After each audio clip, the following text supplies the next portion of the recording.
a la primera persona que nos va a acompañar desde Medellín. Ella es Paula Castañeda, ella es tecnóloga en atención prehospitalaria. Eh, Paula, muy buenos días, ¿cómo estás? Hola, buenos días para todos, ¿cómo están?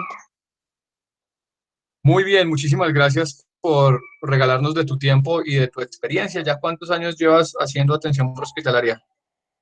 En el 1, 2, 3, 7 años y medio.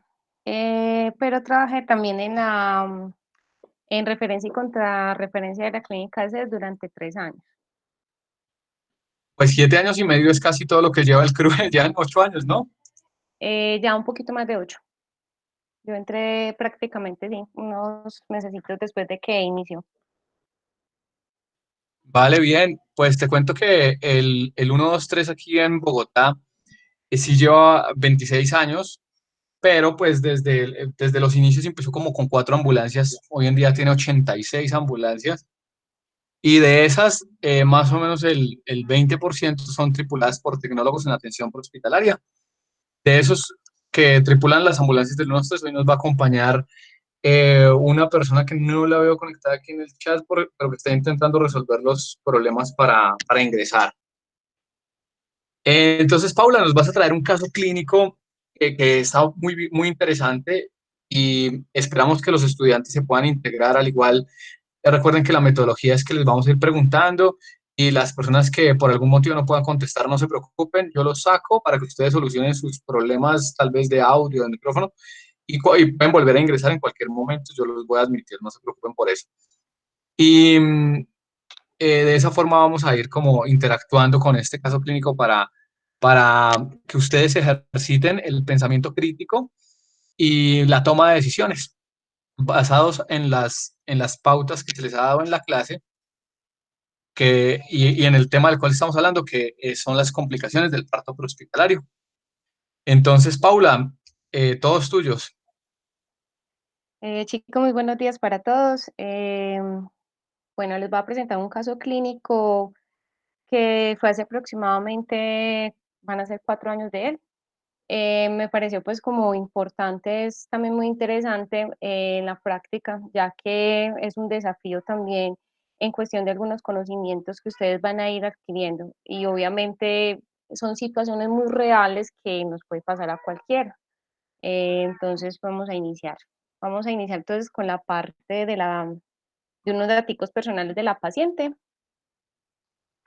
antes de iniciar como el caso clínico como tal. Entonces, listo. Entonces, los datos personales. Esto fue aproximadamente el 25 de septiembre del 2016 a las 8 de la noche. Fecha de nacimiento de esa paciente fue el 6 de enero del 78. Para ese entonces contaba con 38 años de edad y es una persona que es una persona en condición de calle, es una habitante de calle soltera y pues tenía como régimen, tenía régimen subsidiado como su entidad prestadora de salud. Listo. Sabia Salud, para que lo entiendan los de Bogotá, eso es como el régimen subsidiado. Aquí le decimos Capital Salud. Exacto, pero sabes, hacerlo aquí también en Medellín tiene régimen contributivo, sino que es el más grande pues en el régimen subsidiado aquí en Medellín. Así que pasamos a la siguiente diapositiva.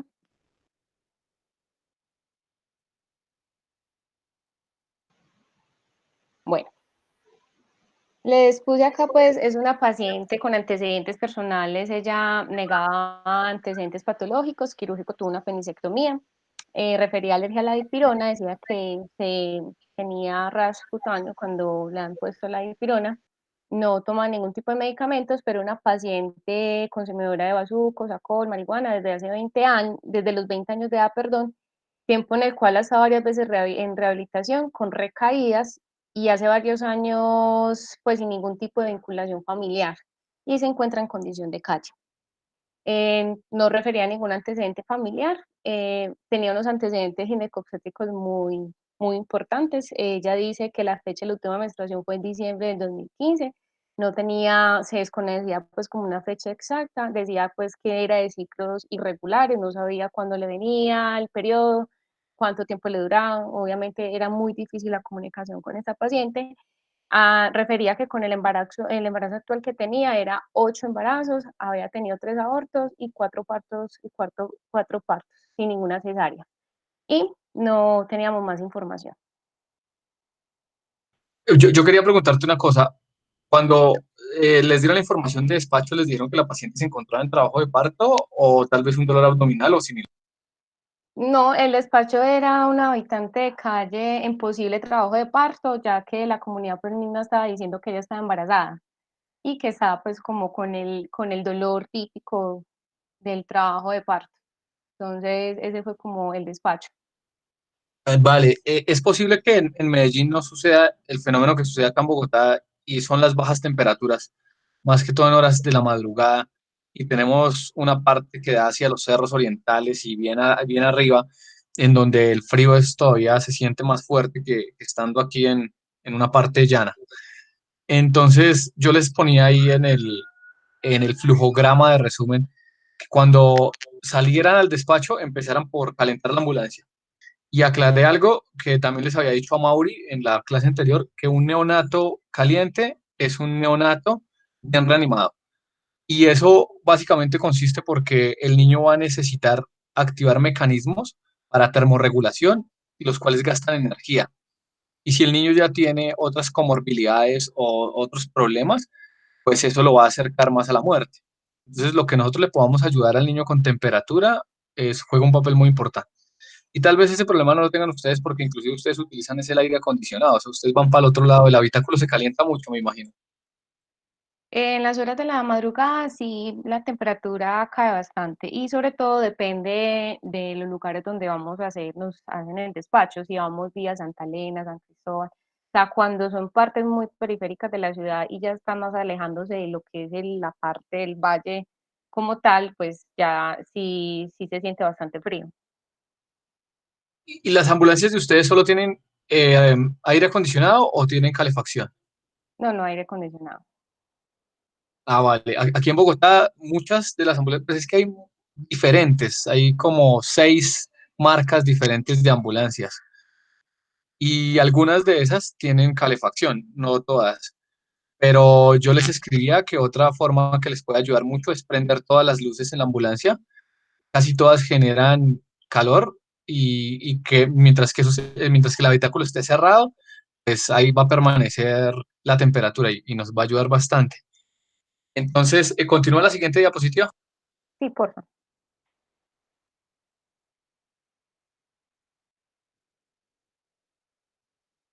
Bueno. Pues el motivo de consulta de la paciente, pues ella refería a había pues hecho ruptura de la fuente y bueno, entonces en la enfermedad actual es una paciente femenina de 32 años de edad, quien refiere que desde las horas de la mañana, siendo las 8 de la mañana aproximadamente, inicia con pérdidas vaginales escasas, las cuales describe como moco de aspecto claro sin sangre y sin otros síntomas. Siendo las 7 de la noche, refería a contracciones con inicio lento, el cual se hacían más progresivas, aumentando su frecuencia, duración y la intensidad. Por tal motivo, la comunidad llaman al número de emergencias 123 refiriendo que una persona en condición de calle en posible trabajo de parto. La policía, siendo primeros respondientes, atendieron el llamado y corroboraron la información y solicitaron la ambulancia. Entonces, de esto nos surgen varias preguntas. La primera pregunta es, ¿qué tan o qué criterios tiene esta paciente de que el parto pueda llegar a ser inminente? Veo aquí conectada a alguien que se llama Carolina A. No sé quién es. Carolina, buenos días. Hola, Carolina, buenos días. buenos días. ¿Qué criterios le ves tú a esta paciente para pensar que el parto va a ser inminente? O sea, va a realizarse ya, como para pensar que la paciente tengo que atenderle el parto ahí o tomar la decisión de hacerlo durante el traslado. Bueno, primero, el motivo de consulta dice pues que hay una ruptura de membranas.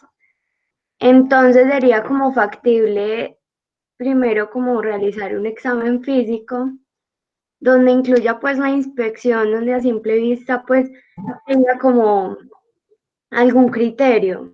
Luego pues el examen que me diga pues la materna sí tiene una ruptura de membrana.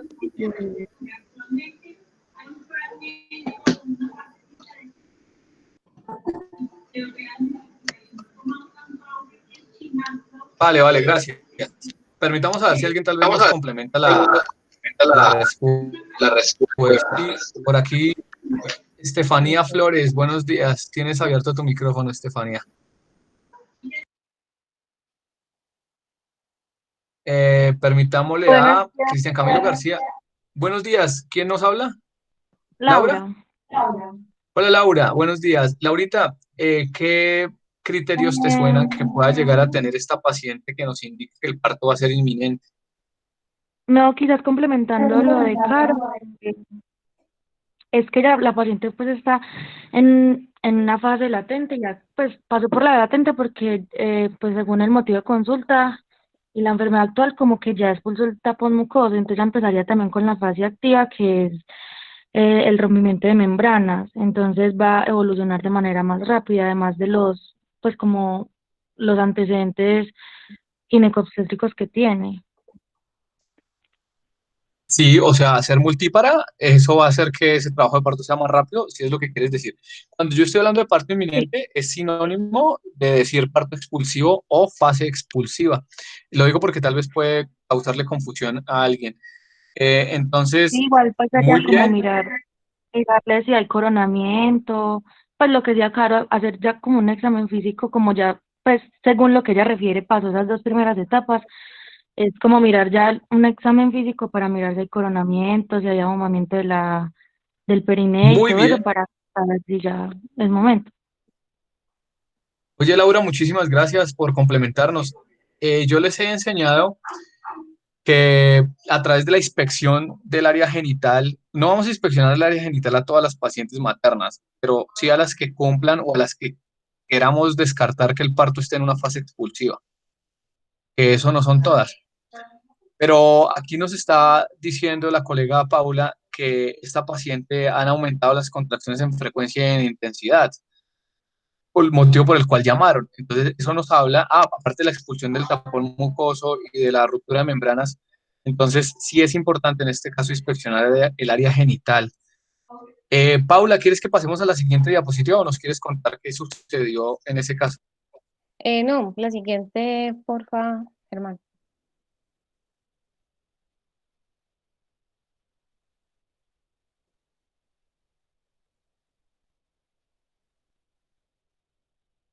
Bueno, entonces al llegar al sitio encontramos una paciente, pues ella estaba caminando, inclusive ella llegó hasta donde estábamos en la ambulancia, la ayudamos a subir a la ambulancia, de ella está refiriendo que las contracciones estaban en aumento, es una paciente, pues obviamente el aspecto era muy descuidado, estaba muy agresiva, se indaga por el reciente consumo de sustancias psicoactivas y refiere que había consumido durante todo el día bazuco y sacol, que le ayudaba con el dolor de las contracciones. Entonces ya la ubicamos en la camilla central y ya se le realiza la valoración.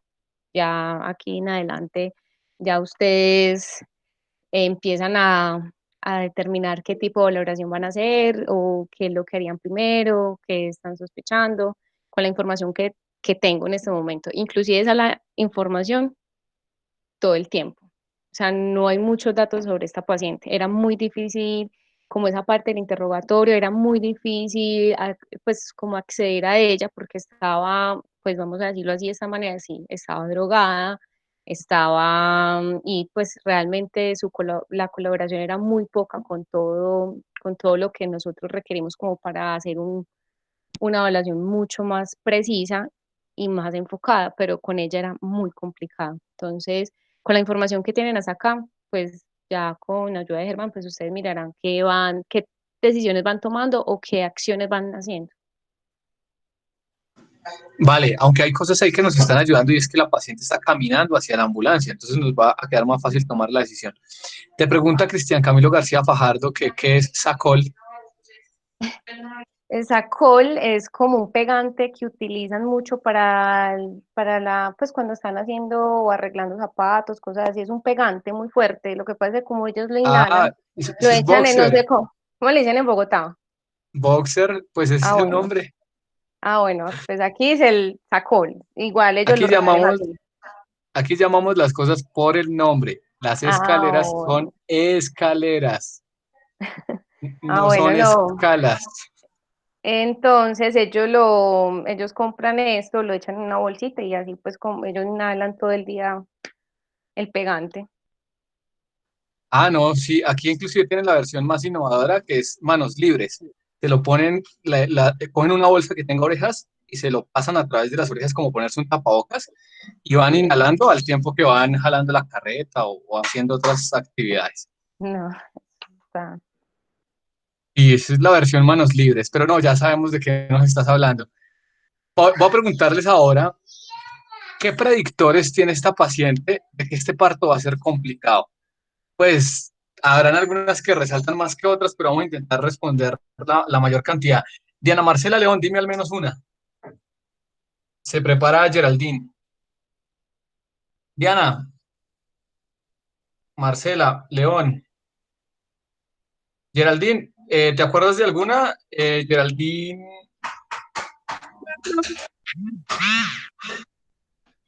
dime. Pues vemos que una paciente en condición de calle no va a tener controles prenatales, que son como de...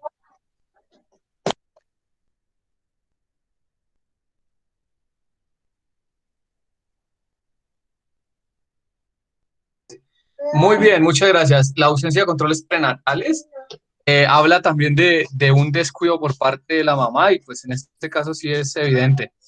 ¿Qué otra complicación le ves tú, Juan Camilo Acero? ¿Qué otro predictor de que el parto va a ser Pues ya complicado? viendo lo que dice la información, pues que la paciente está pues bajo efectos de bazuco y el boxer, entonces una paciente que de por sí ya está agresiva puede ser que se ponga más agresiva y no se debe tocar, no se debe explicar, no se debe hacer todos los Sí, procedimientos necesarios. claro, claro que yo entiendo la actitud que ella tiene porque la he visto de muchos habitantes de calle y creo que la actitud no es que sea agresiva, sino es una actitud poco colaboradora. Es diferente al agresivo, ¿sabes? Pero yo la he visto en muchos habitantes de calle. Recuerdo un habitante de calle que le dije que si tenía los pies hinchados y me dijo, no sé. Y yo, pues, ¿cómo no vas a ver si son sus pies? O sea, están atados a su cuerpo. Y ellos tienen como esa actitud ahí un poco extraña, pero bueno. Juan Sebastián García, ¿qué otro predictor tiene la paciente de que este parto va a ser complicado?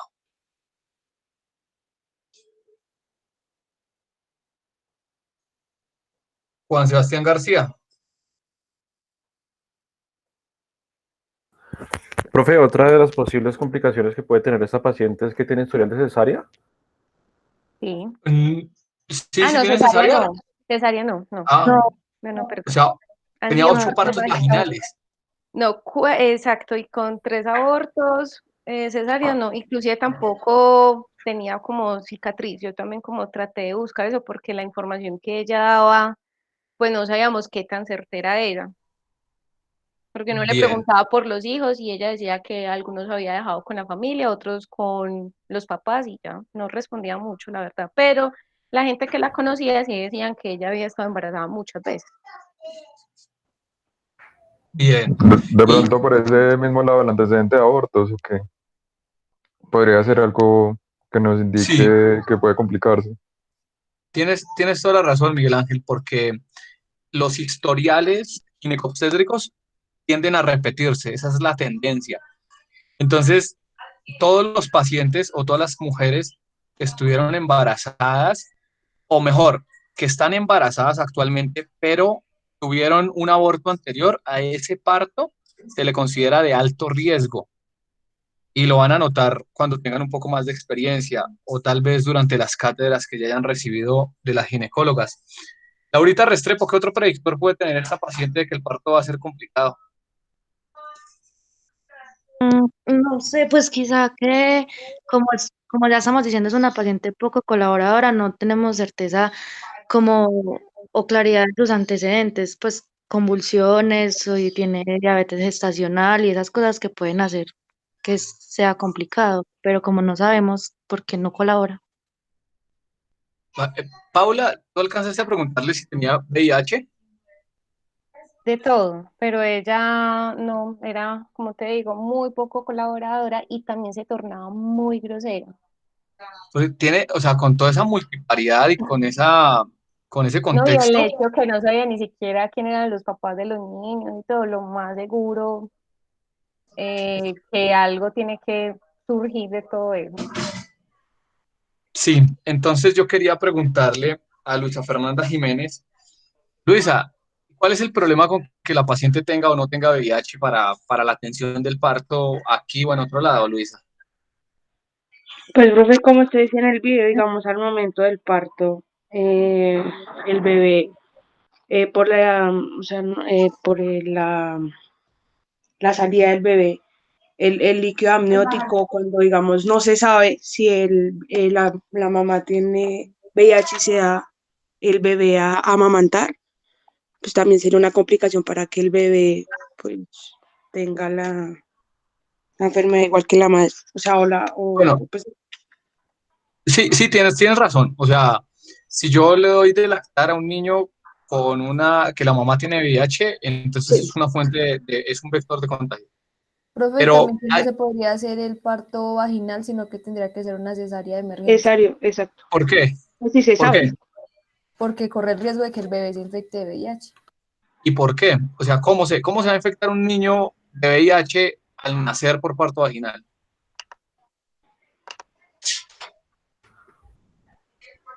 ¿Por el sangrado que se produce durante el parto? Sí, sí, sí, señor. Pero también por los demás fluidos. Entonces, usted se va a dar cuenta que las mucosas oculares son unas mucosas que absorben muy fácilmente. Y cuando el niño nace por parto vaginal, entonces todo eso que está en la mucosa vaginal, el paciente lo va a absorber y a muchos de los niños les hacen una profilaxis ocular más que todos los partos prehospitalarios para evitar ese vector de contagio porque no siempre el VIH atraviesa la barrera hematoplacentaria y los pacientes, si se sospecha de VIH, deberían nacer por cesárea como lo dijimos anteriormente. Iba a mencionar otra cosa, pero en este momento se me pasa. Paula, nosotros Iván, continuamos con el ahí es importante. Germán. Ay, que iba. Germán, Germancho, qué pena. Dime. Paula, yo no sé, yo creo que ahí es importante Hola, pues, también. ¿Qué más, Paula, vida o no? bien, ¿y tú? Muy bien. Es importante que los muchachos identifiquen a cada uno de los factores de riesgo, no solo para la madre, también hay que identificar los factores de riesgo para el neonato, puesto que la madre, como es consumidora de sustancias, posiblemente dices bazuco y sacol, pero no sabemos qué más pueda consumir y qué más haya consumido antes del trabajo de parto, el niño puede tener problemas en la adaptación. Estos niños, cuando las madres se exponen a tóxicos, tienen unos síndromes de abstinencia neonatal que pueden o conllevan a mayores riesgos. Esos síndromes de abstinencia se interpretan o se pueden llegar a encontrar con niños con mal tono, con mala adaptación, con asfixia neonatal, se pueden presentar convulsiones y estos niños pues, lógicamente requerirán también, o sea, llevarlo a un lugar donde haya una unidad de cuidado crítico neonatal.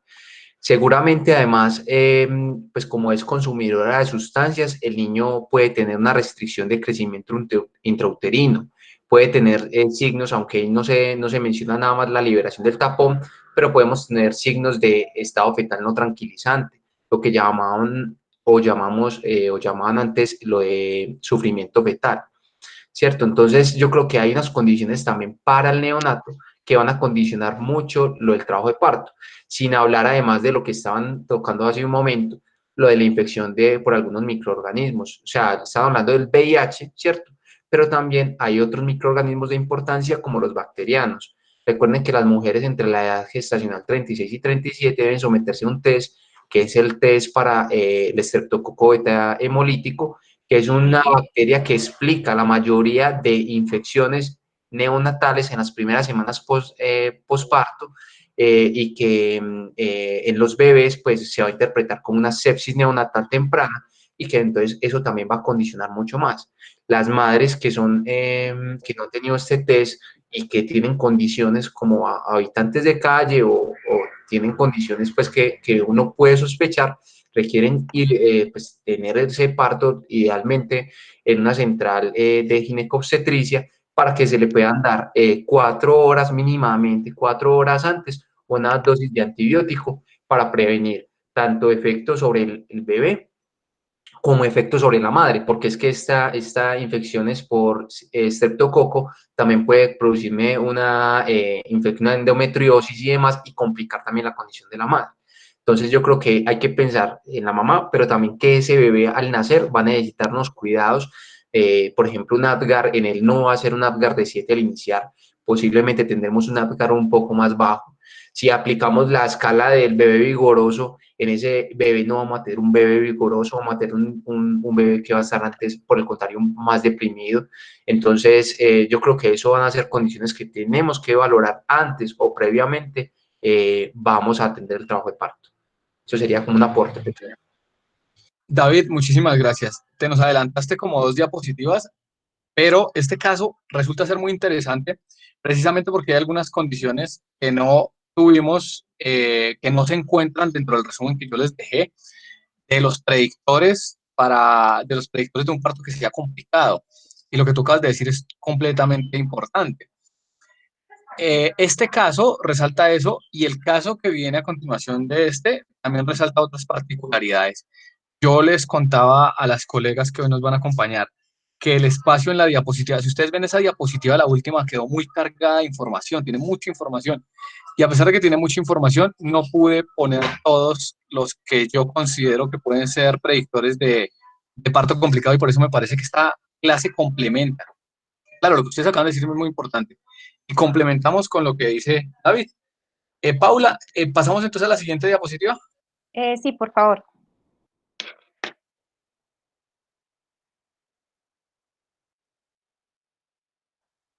Bueno, el examen físico que hicimos fue la valoración pues en general, presión de 135/85, una cardíaca de 110, estaba con una temperatura de 37.9, una respiratoria de 22 y saturando el ambiente en 98.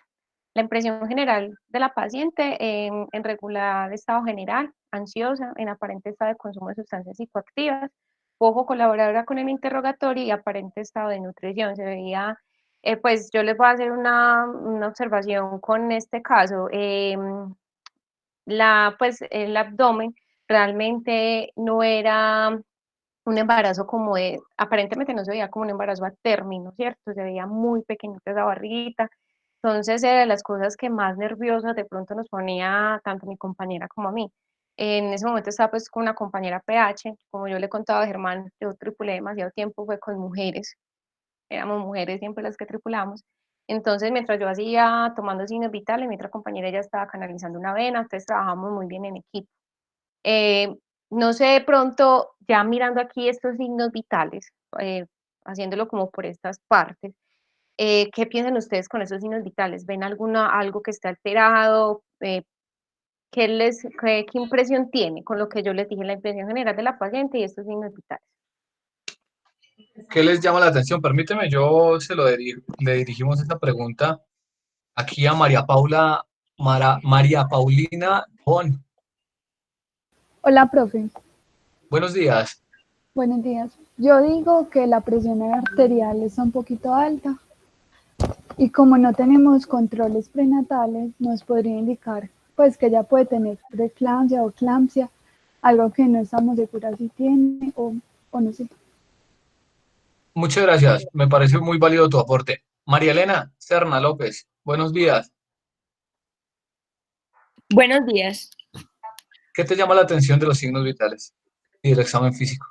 Pues, obviamente, como no sabemos la edad gestacional, no sabemos si puede estar cursando con pues, hipertensión en el embarazo. También la frecuencia cardíaca. Y también, por ejemplo, pues según lo que dice Paula, no tenemos claridad con respecto al examen físico, entonces no podríamos de pronto saber si tiene de pronto dolor abdominal, que esté asociado de pronto a una hemorragia, que puede estar causando, por ejemplo, que tenga la frecuencia cardíaca alta, que explique un posible pues sangrado que no es evidente. Vale, claro que una vez que se produce la ruptura de las membranas, entonces el contenido o el posible sangrado que pudiera estar al interior de la cavidad uterina sale y se puede reflejar. Tienes razón. Oye, ¿hay algo que le agregarías, Miguel Miguel Ángel Escarpeta, ¿le agregarías algo al examen físico? Profe, con la temperatura que está un tris elevado, mirar a ver cuál puede ser el causante de esto. Vale, muy bien. ¿Y le agregarías algo del examen físico? Pues no, en cuanto al examen físico, ya sería mirar o sea, a ver, por la evolución que tiene la paciente, ir a mirar a nivel genital, si hay la posibilidad de hacer palpación, mirar la dilatación que tiene la paciente, para poder evaluar de pronto en qué etapa puede estar, que seguramente Ah, puede ser por el tiempo de evolución una fase expulsiva. Paula, Hola. ¿cómo se hizo para determinar esa situación? ¿Qué había la inspección del canal vaginal? Y cuéntame. Bueno, en la inspección del canal vaginal veíamos ya, pues estábamos ya viendo cabello del bebé que ya estaba en el canal de parto. Estábamos ante un parto expulsivo, Bien, entonces, ese signo de verle el cabello, bueno, a mí me enseñaron, creo que esos profesores me decían que se llama el signo de los pelos en la cosa. Es jocosamente porque algunas veces uno como que esas situaciones jocosas se le quedan más fácilmente grabadas. Pero ese signo de los pelos en la cosa tiene un nombre. ¿Me pueden escribir, por favor, aquí al chat el nombre de ese signo que se está observando ahí? Todos, por favor. Mientras tanto, entonces ya tenía el signo de los pelos en la cosa. Ahí ya lo escribieron, sí, señores. Muy bien, nos escriben de... exacto. Muy La bien. verdad, ese momento, pues bueno, uno empieza, así todo lo que ustedes pensaron, todo, absolutamente todo. Todas las complicaciones antes, durante y después de ese parto y atenderlo entre una ambulancia, un bebé, como decía David, que iban a ser muy probablemente con un síndrome de abstinencia, muy posiblemente no sabíamos qué edad gestacional en la que estaba la señora, no sabíamos si era un bebé que estaba, si estaba pretérmino, a término, o sea, no teníamos ni idea. Muy probablemente no teníamos un bebé a término, pues eso es lo que pensábamos inicialmente, porque era bastante, la apariencia pues de la señora no se veía como en las condiciones como para haber tenido un embarazo a término.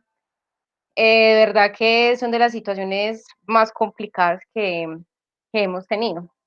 Entonces, voy a hacer como lo que observamos así como en la parte del examen físico, pues era un abdomen globuloso a expensas de un útero grávido, altura uterina de 30 centímetros, aunque se veía ya un poquito más descendida, ¿cierto? Y una fetocardia de 143. Y se sentía pues los movimientos del bebé. Paciente que durante 10 minutos presentaba 5 contracciones aproximadamente, la verdad pues me iba acordando más o menos del caso, y cada una tenía como una duración de 30 a 45 segundos, eran muy regulares y sostenidas. Entonces, ya cuando, lo que pasa es que nos adelantamos un poquito, ya cuando ella refirió que ella dijo, yo tengo necesidad de pujar, y ya cuando observamos, ya el bebé ya prácticamente estaba saliendo. La necesidad de pujo también habla de un parto expulsivo. Eso se produce porque en el promontorio, que básicamente es la lordosis que tiene el sacro, eh, tiene una inervación que manda la información cuando la cabeza del bebé toca el promontorio, se manda la información a la mamá del pujo. Y eso pues lo que significa es que el niño ya está encajado y ya se encuentra listo para salir, que es lo que se pudo inspeccionar. Eso que se pudo inspeccionar algunas veces no da el tiempo para inspeccionar a la paciente. Entonces es bueno que ustedes pregunten por si tiene necesidad de pujar o ha tenido necesidad de pujar.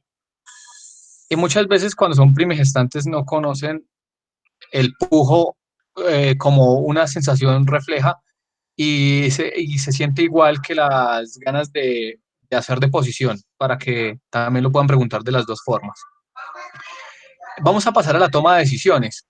Germán, Dime.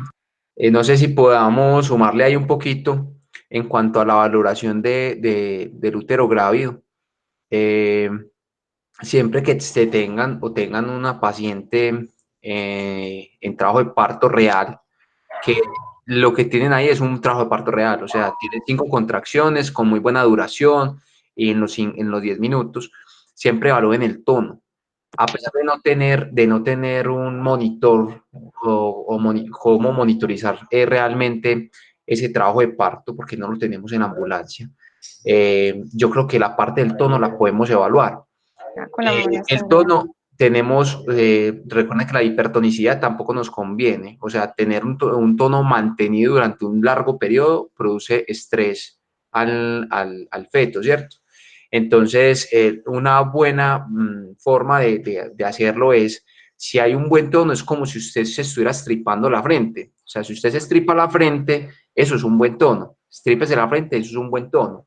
Digamos que un tono que no nos conviene tanto es como si usted estuviera estripando la punta de la nariz. Si usted la estripa, es realmente como su cartilaginosa, o sea, la forma como yo se los puedo explicar por acá, pero si estripa la frente es como un buen tono, excelente.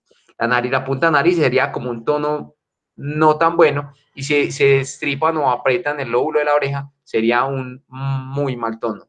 Entonces, si usted tiene contracciones y tiene como el tono como la orejita, está haciendo unas contracciones, no con no muy buen tono. Entonces, eso es como para que tengan como también unas bases, porque nosotros no tenemos cómo monitorizar esa actividad. Y la otra situación que también quiero hacer claridad es que uno no necesita tener muchos predictores de parto complicado para la toma de decisiones. Si la paciente tiene al menos uno, es mejor para el neonato y para la materna atenderla durante el traslado, y ojalá que el traslado se dirija a un centro de alta complejidad donde puedan atender al niño, porque las complicaciones son realmente serias. Serias es que tienes 2 pacientes, y 2 pacientes es algo que es muy difícil de manejar para un tripulante en la ciudad de Bogotá y 2 tripulantes en Medellín. Eso sigue siendo muy complicado, muy compleja la situación. Entonces, yo les decía que la mayor cantidad de partos que atendemos en atención hospitalaria tienen al menos un predictor, Entonces, ahorita en el siguiente caso, vamos a ver cómo también la escena juega un papel muy importante en la toma de decisiones. Le voy a pedir el favor a un estudiante que nos haga el resumen. A ver, por aquí. Sara Henao. Sara, te voy a pedir que nos hagas un resumen, porque esto funciona muy bien cuando ustedes van a tomar una decisión. Hola. Entonces, Sara, bienvenida. Cuando vas a tomar una decisión, entonces tú como que traes a la mente, bueno, estamos hablando de una paciente de tantos años de edad en este contexto, y de ese resumen nos puedes decir qué sería lo mejor para la paciente, dónde sería mejor atender el parto. Pues viendo que, pues como nos contaba que ya el bebé estaba en la fase expulsiva, o sea, ya estaba el coronamiento y puede que haya salido un poco más, no sé si es así. La verdad, el hecho de que la cabeza ya esté casi afuera, lo ideal es atenderlo en ambulancia. Obviamente va a tener más complicaciones por las mismas condiciones que tiene la madre, pero el hecho de que el bebé se quede en la parte del canal de parto generaría estrés. Y también hay que mirar las condiciones que tiene, o sea, el riesgo de una reanimación neonatal en una ambulancia es muy complicado, pero también dejar el bebé ahí sería otra complicación. Entonces yo lo atendería en la ambulancia y se llevaría a un nivel, a un tercer o un cuarto nivel, pues si es posible que tenga gineco. Y que la escena no es una escena óptima para la atención de un parto, ¿no? Tiene todos los problemas del mundo. Entonces, uno hace un resumen y toma la decisión. Paula, ¿qué decisión tomaron ustedes? Pues realmente cuando ella refirió, nosotros ya estábamos haciendo pues toda la parte del examen físico, y ella de un momento a otro nos dijo, no, yo tengo mucha necesidad de pujar. Cuando ella dijo eso y observamos lo que ya estaba sucediendo, pues igual estábamos, yo les puse que 10 minutos, pero realmente estábamos a menos. Esto fue cerca al centro de Medellín, y lo más cerquita que teníamos en cuestión de minutos era el Hospital General. que realmente pues nos quedaba a muy poquitas cuadras. Entonces lo que decidimos en ese momento era obviamente hacer la atención de la paciente durante el traslado, porque las complicaciones que veíamos pues en todo eran bastante grandes. Ya en el hospital, pues gracias a eso pudieron comunicar a tiempo, nos ayudaron con la paciente desde que llegamos y ya ellos se encargaron de subirla ya a su a la parte de maternidad y se encargaron pues ya del trabajo de parto de la señora. Realmente contamos con la suerte que estábamos demasiado cerca. La paciente se encontraba en el centro de la ciudad y el Hospital General realmente era lo más cerca a esa distancia donde estábamos. Y pues ellos pudieron hacer la atención de la paciente en el centro asistencial. No sé si te ha pasado o en Medellín les pase a ustedes que ginecobstetricia se encuentra en el segundo, en el tercero, en el cuarto piso, o sea, más distante de la entrada de lo que se encuentra la sala de reanimación de urgencias adulto. ¿Pasa Exacto, igual aquí allá? también es igual, sí. En el Hospital General, no me acuerdo si es en el segundo, es que hace ratico si es en el segundo o en el tercer piso, pero sí no es ahí. Inclusive el ingreso es por otra puerta, pues han ido por urgencias, pero es por otra puerta que es como dice maternas y pediatría. Es por ese ingreso, hay que pasar por una salita de espera y subir al ascensor y ahí uno ya llega al área de ginecobstetricia. Entonces esto también nos pone otro reto, otra toma de decisiones en que vamos a tener pacientes complicadas y que aún estando dentro del hospital nos va a tocar recorrer distancias para lograr obtener la ayuda que el paciente necesita. Y no siempre el paciente o la situación se presta y algunas veces nos toca tomar la decisión de entrar a la sala de reanimación de urgencias adulto y que desde allí se tome la decisión de llamar a los especialistas como pediatras y ginecobstetras, porque nos sucede, nuestros estudiantes rotan en los hospitales de San José Centro y San José Infantil, y ambos hospitales tienen ginecobstetricia muy, muy lejos de los sitios de entrada o lo que tú dices, que tiene una entrada diferente. Entonces, esto nos genera igual inconvenientes, ¿no? Que hay que tener en cuenta y posiblemente esta historia se repita en muchos de los países y en muchas de las regiones geográficas de Colombia. Eh, Hemos, ¿Qué dime. tiene Germán? Pues, todas las observaciones que han hecho los compañeros, sí, súper bueno todo esa parte y estoy totalmente de acuerdo en que muchas veces nos va a tocar tomar la decisión de atender el parto dentro de la ambulancia. Pero digamos que en este caso, como yo dije, la decisión estábamos demasiado cerca y sabíamos que las complicaciones pues, en la atención con nosotros iba a ser mucho más grande. Como les dije, se logró hacer una comunicación puente con el hospital receptor y ellos nos ayudaron desde que nosotros llegamos.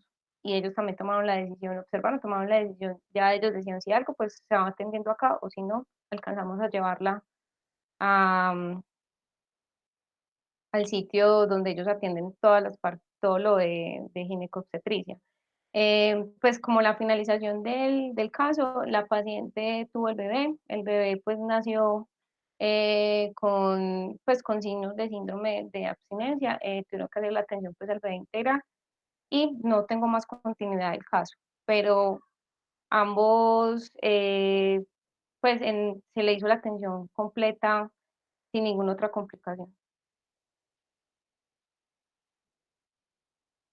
Oye, Paula, muchas gracias. A mí me parece que la decisión fue acertada por la cercanía que tenían ustedes y también porque, pues, de alguna forma ustedes son dos en el habitáculo y eso facilita las cosas. Pero a mí me parece que la situación ameritaba porque tiene alcanzamos a contar como tal vez 5 a 7 predictores de que esto iba a ser complicado y que se nos iba a salir de las manos. Y eso es importante, es conocer uno sus limitaciones, conocer uno hasta dónde puede hacer y en qué momento le toca pedir una ayuda.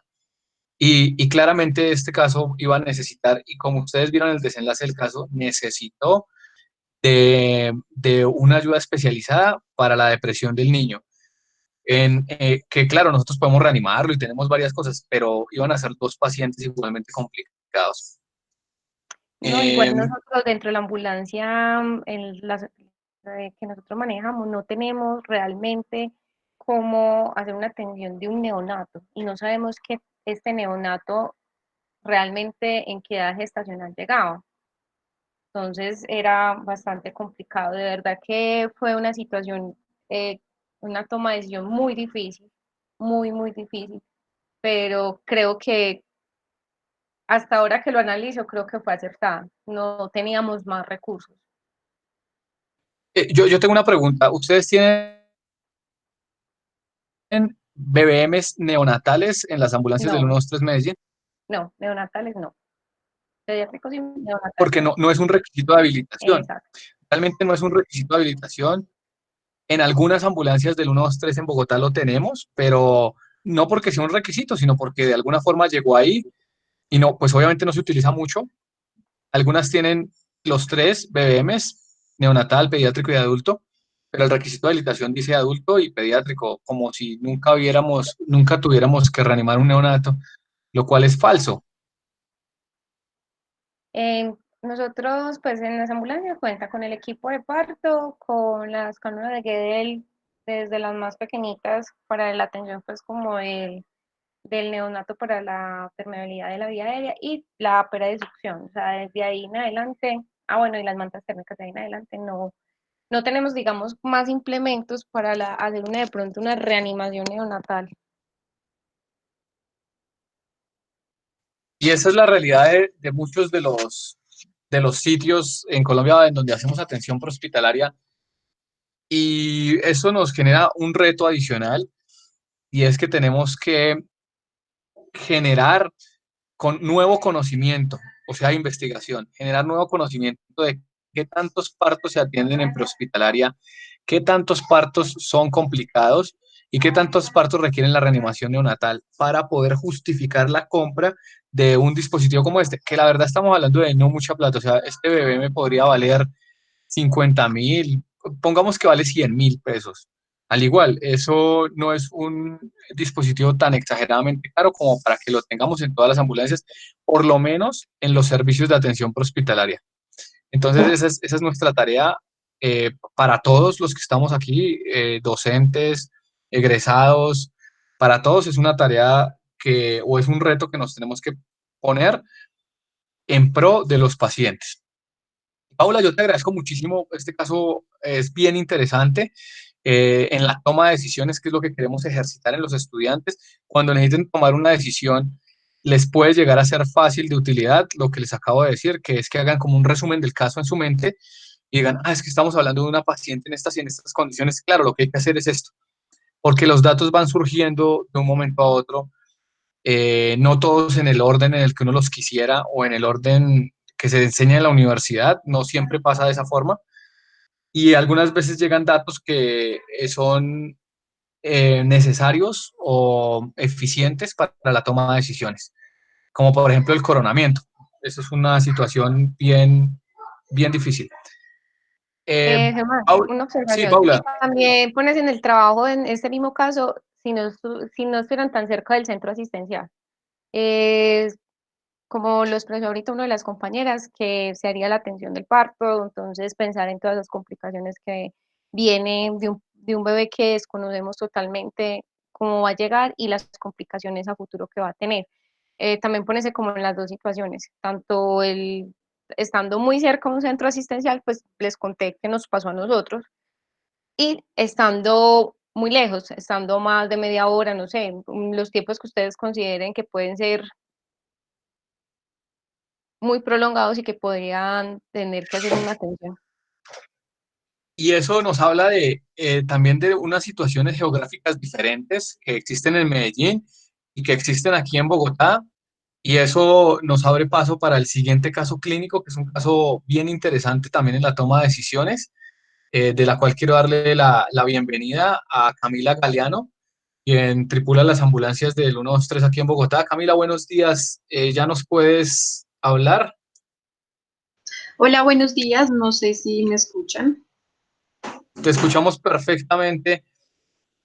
¿Nos vas a compartir tu pantalla o quieres que yo la comparta? Espérame a ver si puedo.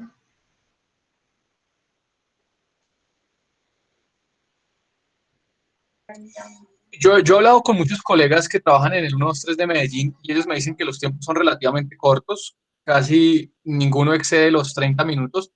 Y yo a su vez les he contado que aquí Bogotá tiene un inconveniente que se puede resumir en que hay una mala distribución de los hospitales. Y en esa mala distribución de los hospitales tenemos extremos de la ciudad a más de 30 minutos, y con sirena, con luces por Transmilenio, y eso nos genera muchas dificultades. Este caso que nos trae a continuación la colega, que ella es egresada de la Universidad Militar Nueva Granada, es un caso bien interesante que podamos debatir y vamos a hacer igual el mismo proceso que acabamos de realizar ahorita. Bienvenida, Camila.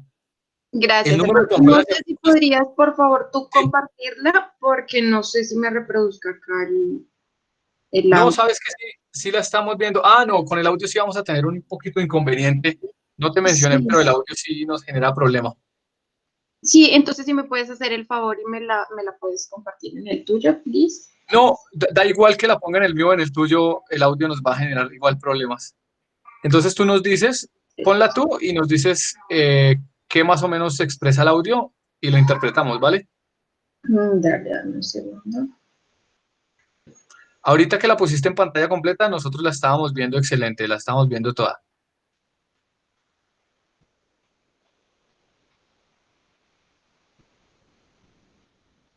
Acá, ¿sí? ¿La ven?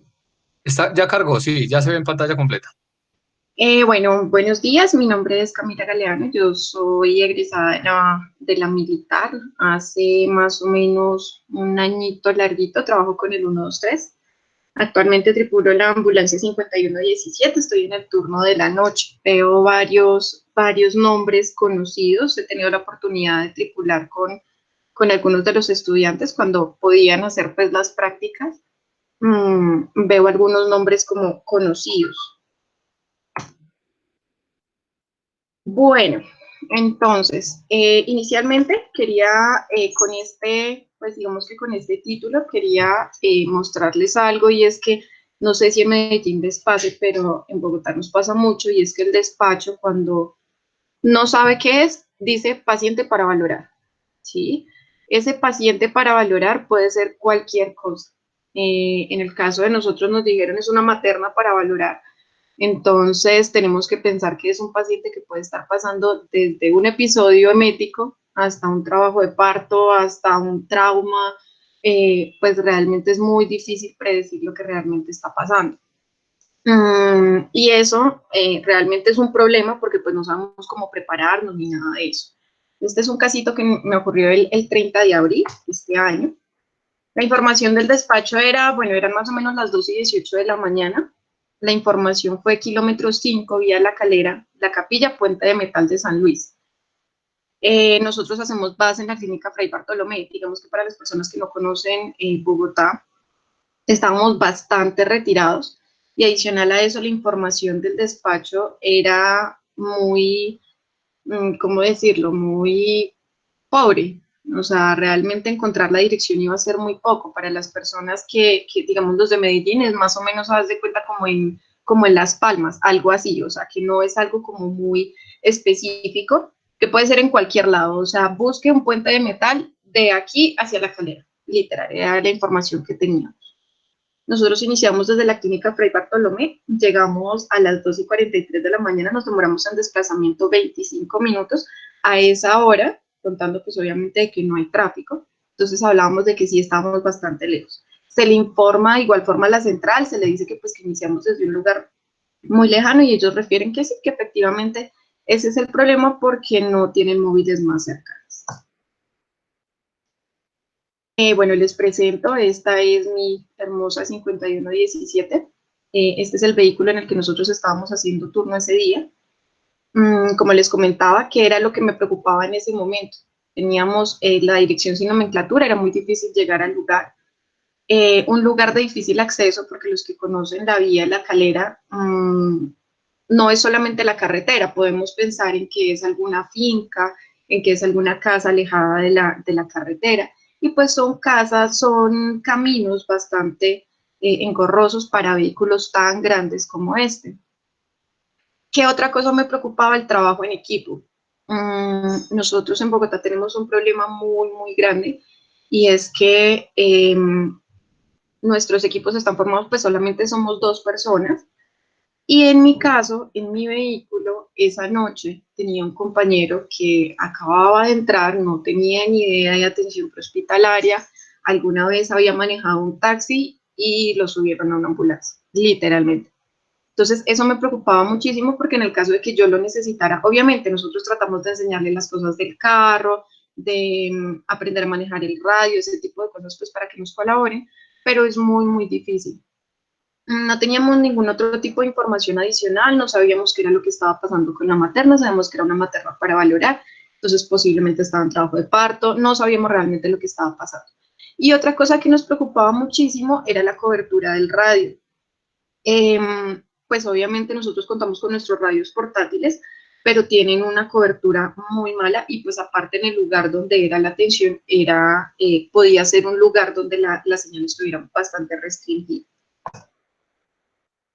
Entonces, en ese momento empezamos a ver, bueno, ¿qué voy a hacer? El alistamiento. Nosotros en ese momento ya estábamos pasando por el tema de lo del COVID, entonces obviamente tenemos que empezar, y esto es pues de ahorita y de siempre, los elementos de protección personal adecuados, porque pues no sabemos con qué nos vamos a encontrar, obviamente, y empezar a ver qué es lo que voy a preparar para poder atender ese caso. Entonces sabemos que es una paciente que es una materna, ¿sí? Y para los chicos que han rotado conmigo, que han estado en mi carro, se han dado cuenta que nosotros tenemos pues como nuestro kit de atención a partos, ¿sí?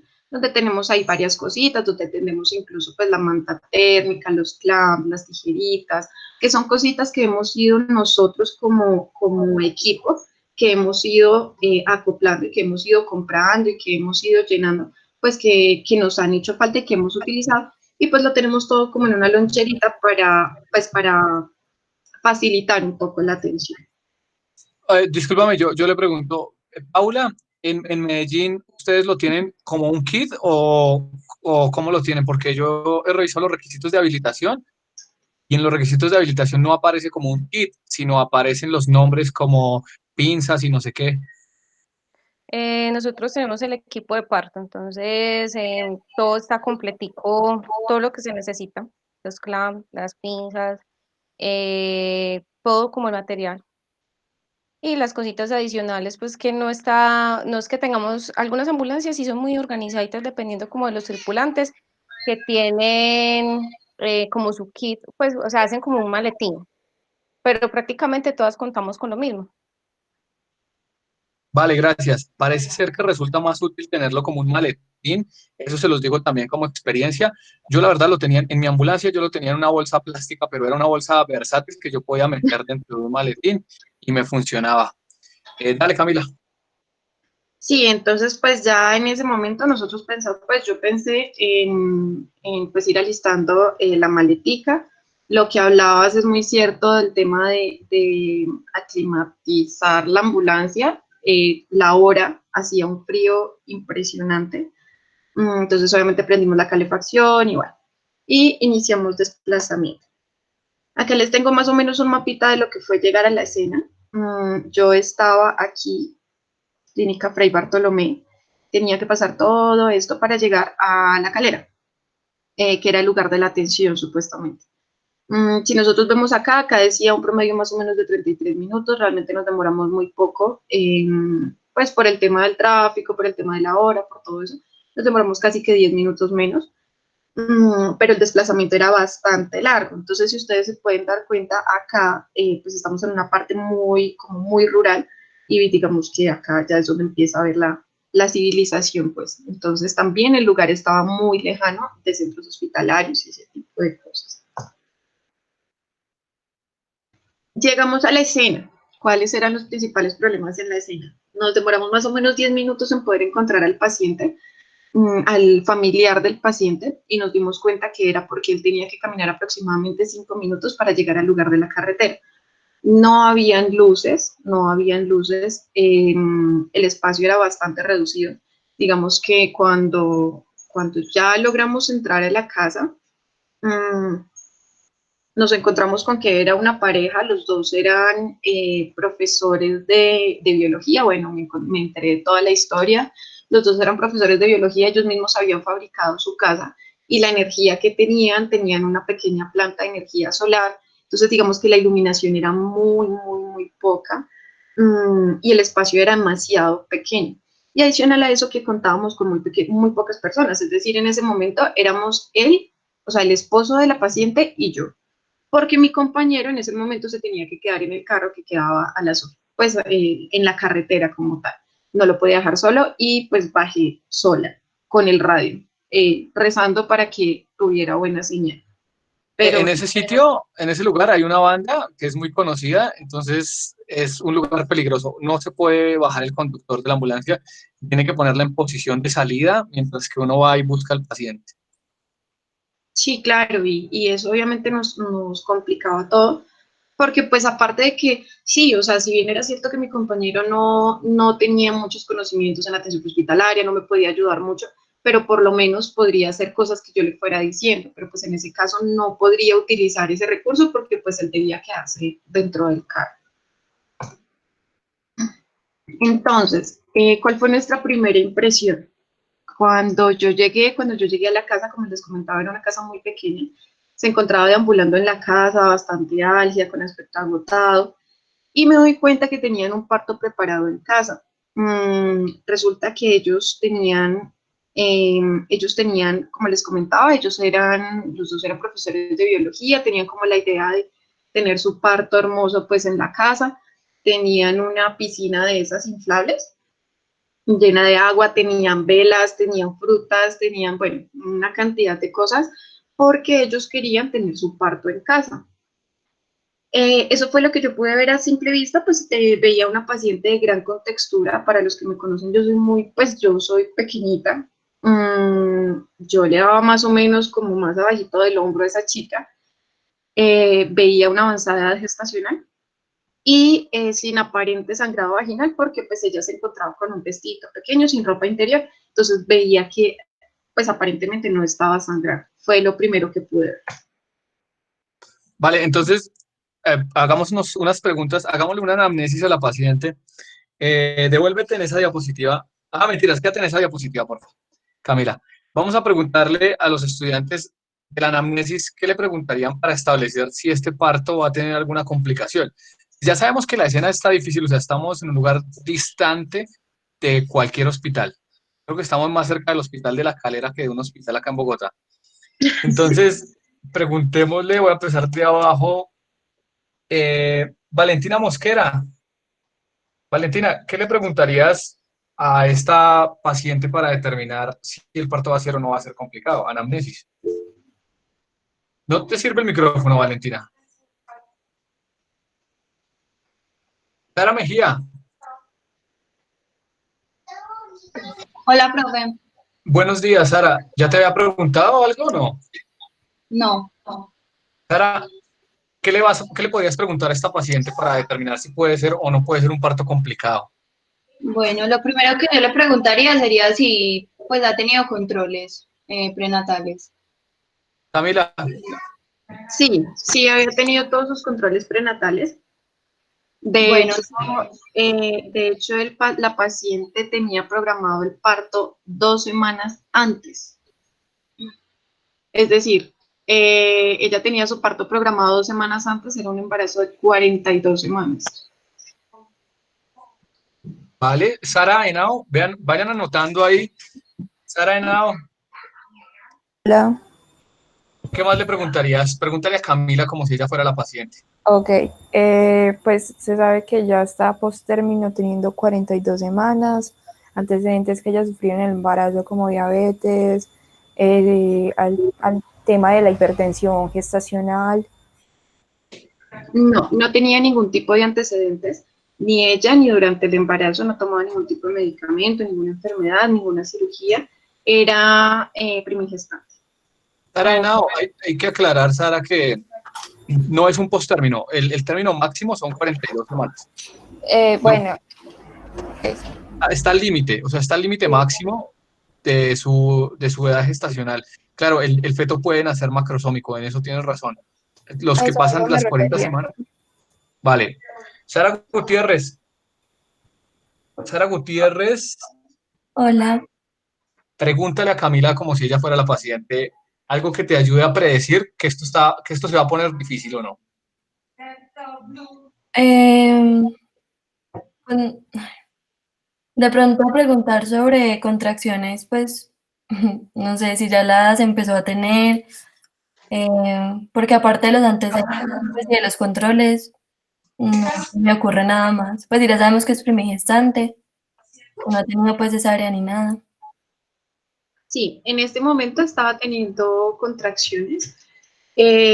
Las contracciones estaban cuantificadas en de 30 segundos, más o menos cada 4 minutos aproximadamente. Santiago Ceballos, ¿qué otra cosa le preguntarías a la paciente? Obviamente hay que hacer anamnesis al tiempo que se hace examen físico, ¿no? Para reducir el tiempo.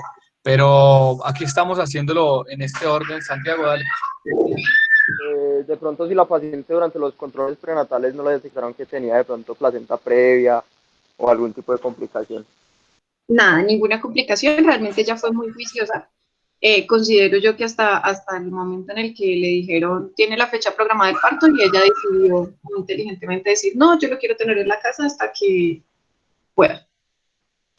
Pero antes tenía todos sus controles, tenía todo y todo estaba bien. Néstor. La paciente Sí, sigue Santiago. ¿La paciente consumía algún tipo de sustancia psicoactiva? Nada.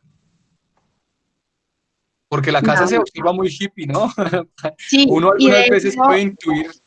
Y de hecho yo, o sea, digamos que uno puede, pues yo lo primero que pensé, yo dije, no, ¿qué tal le estén dando algún agua de alguna hierba extraña o algo así, pues para que tenga el trabajo de parto? Lo pregunté. Sin embargo, ellos eran muy conscientes de la situación y ellos siempre, pues ellos me decían, no, mire, nosotros somos profesores de biología de la Nacional, nosotros sabemos de esto, no sé qué, ella no ha consumido ninguna sustancia durante todo el embarazo, o sea, realmente eran muy juiciosos en ese sentido. Néstor, Mario. Hola. Espérame, Laura. Tengo a Laura y a Luisa pendientes que nos van a hacer 2 preguntas. Ya les abro paso. Néstor, Mario. No, pues profe, yo la verdad siento que ya ahí está la anamnesis muy completa, ya lo que sería pues es completar el examen físico porque sería preguntarle a la paciente si sabe en qué posición viene su bebé, si viene cefálico o podálico, Si tal vez tenga una porque pues ecografía. eso, sí, porque eso sí podría llegar a dificultar un poquito el trabajo. Cami, Claro, no nos respondas esa pregunta todavía y déjame yo No, le la hago una a Néstor. última ecografía que ellos tenían, el bebé se encontraba cefálico y normal, sin ninguna complicación. Ah, vale, gracias. Néstor, una pregunta. ¿Tú sabes qué es el agua de Brevo? ¿Habías escuchado alguna vez que las maternas toman agua de Brevo? Uy, no, profe, la verdad no me corcha.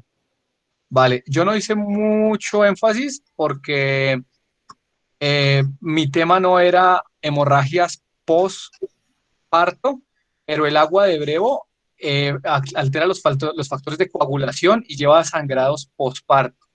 Se toma más en población afrodescendiente y en algunas culturas de la Amazonía colombiana. La gente le llama agua de Brevo. Uy, se encendió la casa. Gaby. Ya, listo, ya se solucionó el problema. Tenemos 2 preguntas a ver si me acuerdo los nombres. Son Luisa. Dale, Hola. Luisa. Te pregunto, ¿la paciente ha sentido moverse el bebé? Sí, movimientos fetales presentes, sí, señora. Ok. De hecho, la imagen como que ilustra unos movimientos bien bruscos. ¿Alguien más tenía otra pregunta? No. De pronto, como habían dicho que ella era una paciente de gran contextura, pues no solo sé si como que grande o también si tenía obesidad o algo. Esa es una excelente pregunta, pues porque nosotros vemos, obviamente, en pacientes obesas el riesgo de pronto de una diabetes gestacional, pero no, ella era grande, pues digamos que era alta y la relaciono conmigo, o sea, digamos que al lado mío, pues cualquier persona puede ser alta realmente, pero era alta, no tenía obesidad, no se veía, pues tampoco veíamos como que estuviera como dematizada o algo así, no, era alta. Oye, yo tengo una pregunta. Tú dices que la paciente no tomaba medicamentos, pero sí se tomó los medicamentos del primer trimestre del embarazo, quiero decir, ácido valproico, el sulfato ferroso, eso sí se los tomó. Sí, esos medicamentos se los tomó. De hecho, se tomaba suplementos vitamínicos que se los suspendieron al inicio porque empezó a hacer, porque ella decía que se sentía muy mal y se los suspendieron, pero eran suplementos vitamínicos. Pero el ácido fólico, todo eso se lo tomó común y corriente. Estudiantes, algo más que nos haga falta de la anamnesis antes de pasar al examen físico para intentar predecir que esto se nos puede poner difícil, Sara. Pero a mí me parece importante preguntar si ella pues ya ha tenido partos. No sé si No, ya lo habían dicho. Sí, era primigestante. Era su primer embarazo. También de pronto, si la paciente había tenido fiebre, pues o síntomas No, en los nada. momentos. Nada. En este Camila. caso, realmente, si ustedes se dan cuenta, todo estaba relativamente perfecto, ¿sí? O sea, es de esas pacientes que uno quisiera tener, porque tiene, pues tiene sus controles prenatales, ha sido muy juiciosa con la alimentación, bueno, digamos que hasta el momento el embarazo, digamos que siempre había estado bien, pues saltándonos el hecho de que la paciente tenía su parto programado semanas antes y decidió simplemente tenerlo en casa. O sea, digamos que hasta el momento era lo único pues que nos preocupaba mayoritariamente. Sí, pero hasta el momento esas preguntas y esa anamnesis que ustedes están haciendo, eso se lo iba haciendo yo al esposo mientras podíamos llegar a la casa. Sí, pues para ir ganando un poquito más de tiempo y para saber con qué nos podíamos encontrar. Tenemos dos preguntas en el chat, pero David Cano te quiere hacer una y yo te leo las del chat. Dale. No, Germán, que sí podría, esta es la valoración, pero podrías devolverlo, algo más en la anamnesis que hayas, pues aquí que hayas compilado una diapositiva antes, porfa, Cami, qué pena. ¿Una antes? No, creo que no la he pasado. Esa. ¿Esta? No, y una antes. Yo leo algo. Ah, no. Estaban antes. No, es que creo que no, antes no había nada de la paciente como tal, solo de la escena. Ah, listo. No, porque pues esta información que nos das, pues aunque haya un parto preparado en casa, no habla de un trabajo de parto real, o sea, no nos están hablando de contracciones. Ah, ok, sí, ya voy para allá. Ya, vamos para allá, pero recuerden que ella está caminando hacia el parto, hacia la paciente. Estamos intentando predecir con preguntas si podría llegar a ser complicado. ¿Sabes qué, Aquí nos Germán? preguntan, Aquí hablando que hay algo muy curioso que yo creo que culturalmente ha estado muy arraigado a nosotros los colombianos, y es que a las maternas previo al parto se les dice vaya, camine, ¿sí o no? Eso es algo muy cultural, ¿sí? Porque dicen que si caminan van a tener un mejor trabajo de parto. Realmente caminar, pues sí, de caminar pueden caminar, pero hay que tener mucho cuidado con ese consejo que se da. ¿Por qué? Porque hay muchas maternas que se toman muy en serio la caminata y llegan fatigadas realmente al trabajo de parto. O sea, han caminado tanto que realmente han agotado sus energías y cuando llegan al momento de pujar, no pujan con la misma fuerza. ¿Sí? Entonces, ojo con ese consejo de caminar. Caminar, sí, pueden hacer caminar, pueden hacer ejercicios, pues no tienen que estarse moviendo, pueden hacer sentadillas, o sea, ejercicios de preparación pélvica, pero ojo con ese consejo de vaya y camine varias vueltas en su casa o varias vueltas a la manzana, porque se lo toman a veces muy, muy en serio. Listo. Vale, muchas gracias. Totalmente válido. Aquí en el chat nos escriben, nos preguntan para Camila, ¿cuál es el peso del feto? Si se sabía o no se sabía. No, la última ecografía que había hacía de aproximadamente 2 meses y tenía un peso de 2100. María Paula Tobón quiere establecer si puede haber una incompatibilidad de RH, entonces ella quisiera saber cuál es el RH de la mamá y del papá, o si tal vez no lo alcanzaste a preguntar. Sí, o positivo los dos. Mira, María Paula, para que lo vayas tomando en cuenta. Entonces, en la siguiente diapositiva ya empiezas con el contacto con la paciente, ¿verdad? Sí. Listo. Entonces, iniciamos con un motivo de consulta y con una enfermedad actual. El motivo de consulta va a tener la bebé. Tenemos una paciente con un cuadro de 7 horas de evolución, aproximadamente consistente en presentar pérdida de tapón mucoso, asociado a actividad uterina regular, con aumento de la intensidad en la última hora. Sus contracciones estaban cuantificadas en una cada 6 minutos de una duración de 30 segundos aproximadamente. Entonces, digamos que eso ya nos da una visión más de lo que, pues, de lo que estaba sintiendo como tal la paciente. O sea, ya nos salimos un poco de la escena y ya estamos viendo a la paciente como tal. Preguntémonos si tal vez estas son unas contracciones de Braxton Hicks o si tal vez, ¿qué opina Cristian Camilo García Fajardo? Cristian, ¿qué tal? ¿Cómo evalúas la calidad de estas contracciones? Cristian, Camilo, García, Fajardo.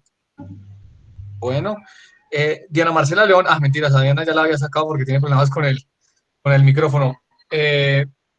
Tengo muchas Saras en el grupo acá.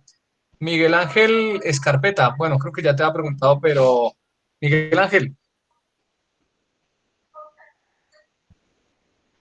¿tú crees que estas son contracciones? ¿Qué calidad le das a estas contracciones?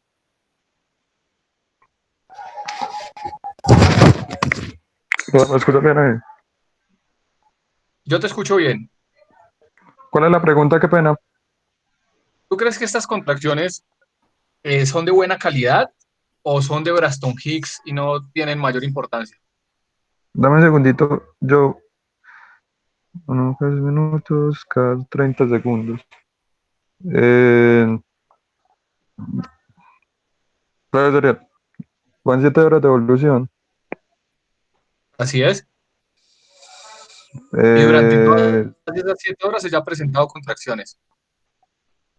¿Y las contracciones han ido evolucionando o se han mantenido iguales?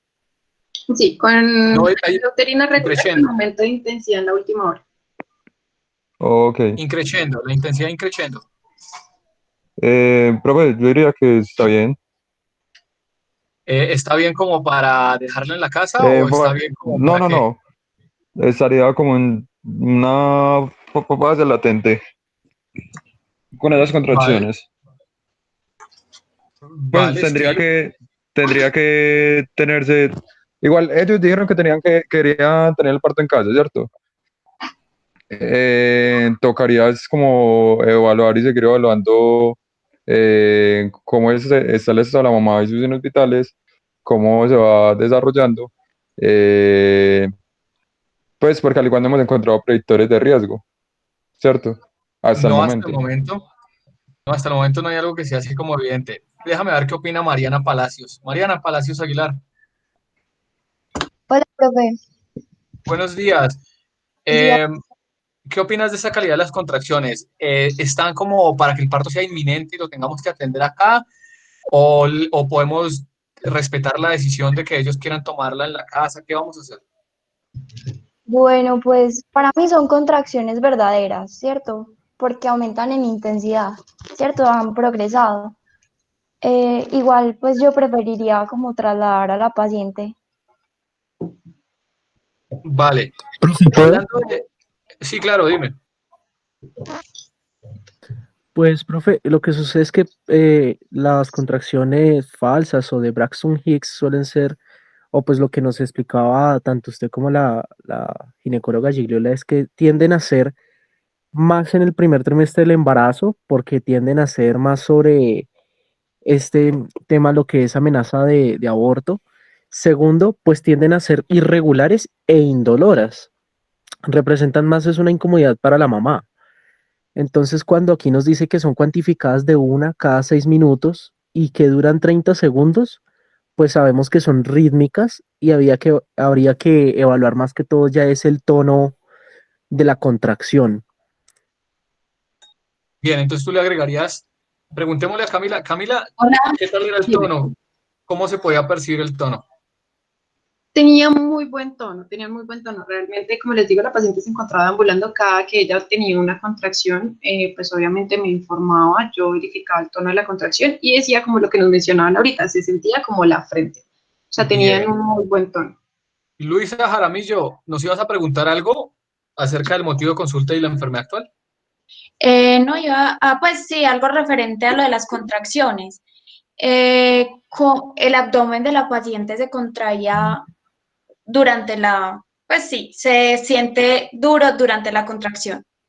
Sí, sí. Y hay Dime. cambios en el cuello, en la dilatación. No, nosotros en ese momento solamente estábamos haciendo una inspección, digamos que no habíamos iniciado como tal el examen físico. Lo que podíamos ver era a la inspección el cambio que tenía la pared del abdomen, que sí efectivamente se ponía bastante rígida en cada contracción, y ahí fue donde pudimos verificar el tiempo que duraba cada contracción. Okay, ¿Tú crees, Luisa, tú crees que este parto va a ser inminente con los datos que tenemos? O sea, que si está en una fase expulsiva, quiero decir. No, yo digo que la paciente como tal en una fase expulsiva no se encuentra. Además, por el tiempo y ser primípara, puede decirse que está en una fase latente según las contracciones, porque de todas formas son siempre separadas y solo ha tenido la expulsión del tapón mucoso. Les voy a pedir el favor que escriban al chat en qué fase creen ustedes que se encuentra la paciente, de acuerdo a lo que llevamos hasta el momento, que es un motivo de consulta. Pues hemos visto la escena, hemos intentado predecir si va a ser o no va a ser complicado, tenemos un motivo de consulta, una enfermedad actual. La gran mayoría en este momento se están inclinando por latente, por una fase latente, o sea, no está en una fase expulsiva. Y continuemos. Listo, entonces nada, esto ya lo habíamos hablado, entonces hablamos que era una femenina de 24 años, que era primigestante, 42 semanas de gestación, con una FOR confirmadas por ecografía. La paciente que refería, pues lo que les mencionaba, de que el parto estaba programado 2 semanas atrás, pero pues no quería ir al hospital. Y pues por lo que les comento también, y esto, pues abro un paréntesis, y nos ha pasado mucho, por lo menos acá en Bogotá, se han aumentado la cantidad de partos extrahospitalarios, porque la gente tiene mucho miedo de ir a los hospitales, ¿sí? Entonces esperan ya hasta el último momento para solicitar una ambulancia y prácticamente tener los partos en la casa. Lo que ellos no saben es que igual tienen que trasladarse al hospital, ¿sí? Pero entonces eso digamos que nos complica un poco a nosotros las cosas, porque muchas veces, aunque ellos sepan que tienen partos complicados, que tienen, digamos, algún predictor pues, de que va a ser un parto difícil, aún así prefieren quedarse en la casa hasta el momento del parto, ¿sí? O sea, no van a sus controles ni nada de eso por el tema del COVID. Entonces, por el riesgo a ser contagiados. Entonces, eso es difícil. Bueno, entonces empezamos. Iniciamos con un examen físico, veíamos una paciente consciente, alerta, orientada, bastante álgida. Hay algo muy importante y es lo de tocarle la mano a la paciente, y ahí podemos ver varias cosas. Entonces, nada, veíamos una piel tibia, no diaforética, sus pulsos distales estaban presentes, rítmicos, un adecuado llenado capilar, una auscultación pulmonar y cardíaca sin alteraciones, un abdomen globoso con presencia de línea alfa, altura uterina de 35 centímetros aproximadamente, una presentación podálica, dorso izquierdo, movimientos fetales presentes a la auscultación con una fetocardia de 138 latidos por minuto y una inspección genital. Tenía una presencia de líquido hialino sin abombamiento perineal. Sus extremidades estaban neutróficas, no dermatizadas y no veíamos signos de sufrimiento fetal al momento. Aquí, entonces si ustedes se dan cuenta, todo iba bien. O sea, yo realmente me estaba sintiendo muy tranquila. De hecho, hasta me estaba como contagiando de esa armonía que tenían ellos en su casa, de que tan bonito el parto en la casa, de que todo eso, hasta el momento en el que dije, Dios, está podálico, ¿sí? A pesar de que su última ecografía decía que estaba cefálico, pues obviamente, y la cantidad de tiempo pues que ya había pasado desde la última ecografía, el bebé se rotó y estaba podálico. ¿Listo? Entonces, pues ahí. ¿Cómo pudiste establecer la presentación del feto? Por maniobras. Con las maniobras. No sé si les quieras preguntar a los chicos. No, precisamente quería contarles que dentro de los predictores no está la presentación.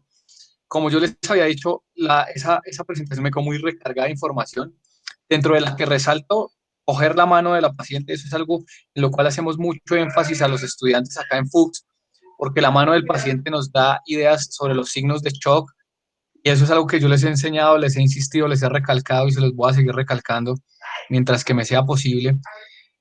Y ustedes ven que en esa diapositiva, en ese resumen, habla sobre coger la mano al paciente, porque si la paciente tiene signos de shock, hay que reanimar a la paciente. Una mamá bien reanimada es un feto bien reanimado. Y por ahí empieza la evaluación de la paciente. Ella ya nos comentó que no tenía unos signos de shock que se pudieran evidenciar a la lectura de la mano, y encuentra otros que nos pueden hablar sobre la complicación de este parto y que no están enmarcados, al igual que el anterior no estaba enmarcado, y por eso he querido traer estos dos casos clínicos que nos ayudan muchísimo a la toma de decisiones. Y tenemos dos posibilidades: estamos bien alejados, pero bien alejados de la ambulancia y bien alejados de un hospital. Entonces vamos a tomar una decisión: ¿en dónde se va a asistir este parto? ¿Durante el traslado o prefieren que se haga en la escena? Imagínense que los familiares están presionando porque ellos quieren que se haga en la escena. Ahora quiero escucharlos a ustedes. Escríbanlo en el chat y yo los leo. Tenemos solamente dos posibilidades, dos respuestas posibles. Las dos respuestas posibles son en la escena o durante el traslado al hospital. Teniendo en cuenta que no tenemos tampoco la posibilidad de comunicación con la central. Aquí en este punto de la historia, no, el radio no está teniendo comunicación con la central. Escriban su respuesta. Aquí ya tenemos del examen físico, ya tenemos los signos vitales.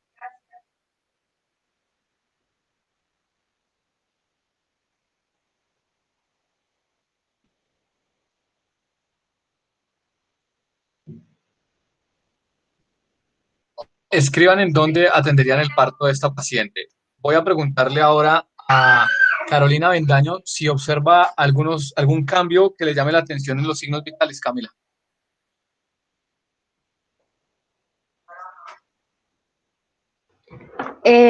Si bien la presión.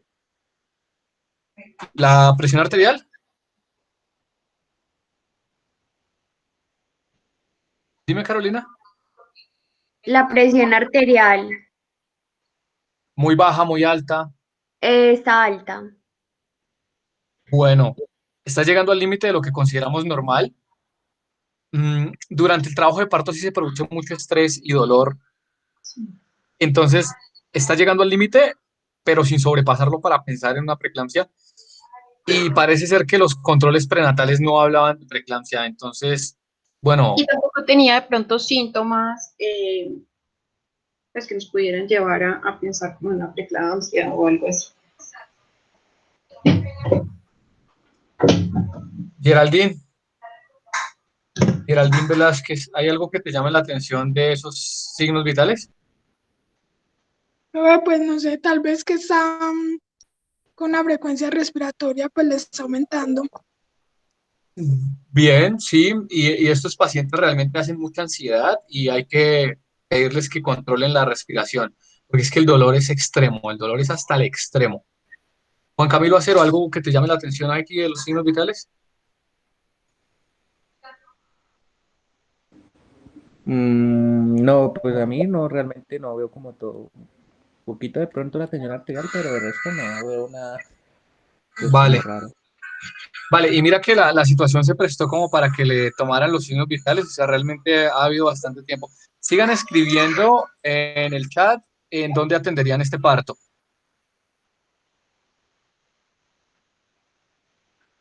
Bueno, entonces digamos que en este caso, obviamente digamos que omitiendo lo del tema de que el paciente, de que ya sabíamos que venía podálico, si ustedes se dan cuenta, los signos vitales de la mamita estaban bien, se le auscultaba una buena fetocardia al bebé, los movimientos fetales estaban presentes, tenía buenos controles prenatales, bueno, o sea, realmente omitiendo ese pedazo, digamos que todo estaba bajo control en ese momento.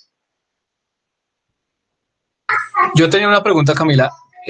¿Con qué le tomaste la frecuencia cardíaca fetal? ¿Con fonendoscopio? Componiendo, sí, componiendo.